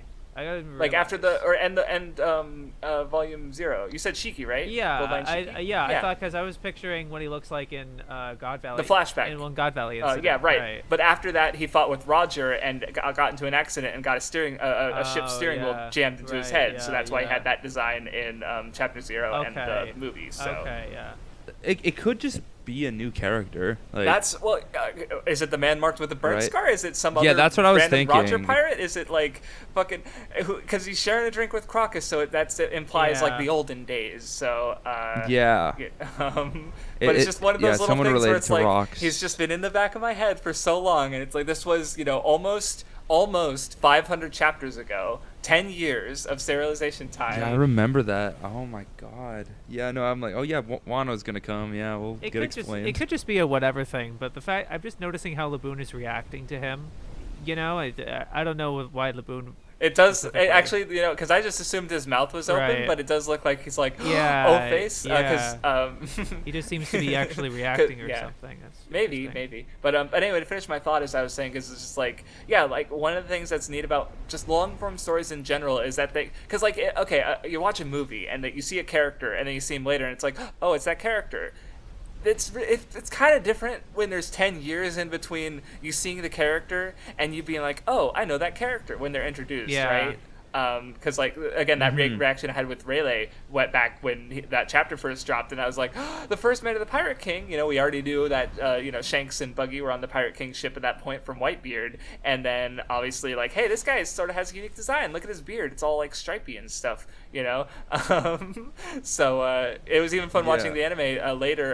When I watched the Funimation dub, I remember watching it with my brother, and when we saw Rayleigh with his beard, and we were like, oh, his glasses, and just we reacted because it's like we know that guy. He shows up way later. It's just like it's something that it's so it's so minor. Like Yeah, it's so exclusive to One Piece. Like it's something so exclusive to a long running story like neuron this. activation, right? Just so it's The dopamine levels increase. I love that. It's so good.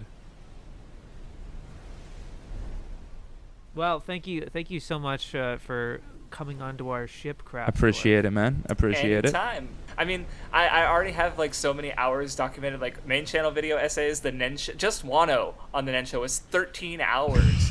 Just Wano, like never mind the Jesus. fucking rest of the Yeah, manga that we talked yeah. about. Like I've documented days of me just talking about One Piece, and it's great. And and that's just what's on the internet. Fuck the rest of Yeah. the conversation that I have with other people. You're a symbol for what people should strive for. Where like people are always this, because again, it's this jadedness of if when you're into a series and caught up for so long, and you lose out, you fall out of it or whatever. But it's important cases like yourself that can be a fan for 18 years and still be just as fresh on it as if you just. And it does wax and wane. Like I remember, I think it was like 2015 when Dressrosa was going, when I reread the whole series, and that was I already knew One Piece was my favorite, but I had another click moment because I was like laughing at moments that I didn't remember laughing at. I was crying at moments I didn't remember crying at. Like it was so fun. And just it's just, and that's kind of what because I literally like it's. There's several series that I own all of, but there's no series that except for One Piece that I own more than 30 volumes of it all, right? So it's just like, and I've been collecting it since I was in high school. I remember reading some of the volumes at high school, like I took them to school so I could read them during lulls and classes and stuff. Right, so it's just been this constant in my life, like, and never mind reading it weekly for so long. It's just, and it's always going to be there. It's reading it weekly won't always be there. Like, it's going to end one day, and it's going to leave such a fucking hole. It's going to be like, I remember when Oda announced the final saga was happening, I literally was like getting emotional just trying to like unpack the idea of it being over. Yeah, being out of your life, like not a constant fixture. Like it's right, because even like if I'm watching the anime, it's like I'll get episodes like that where I'd be able to discuss it because it's like wow, it adapted it really For well. a little but while it's still, longer. It's different, right? And then Like, it usually comes out with 2 piece. 2 Piece. Let's It's gonna go. follow Bonnie's journey. Oh, We boy. got it. It's coming soon. I was just thinking that it's like what I'm encouraged about is that he's been wanting to get to the ending for so long, and he's had it in mind. So it's sort of like it'll be sad of it being over, but it's also like a really euphoric, like seeing the end in the anime there, in that font and everything. I think being there just Oh my God. I cannot. Oh God. Well, because like my hope is that like when I get to that last chapter, I'm gonna be laughing because it's funny, but also crying because it's over, and that's like just like Roger having tears in his eyes, but also laughing, right? Like that's the most I can hope for. And then the way all of them react after having seen the One Piece, that they're all like, "It's fine, bro.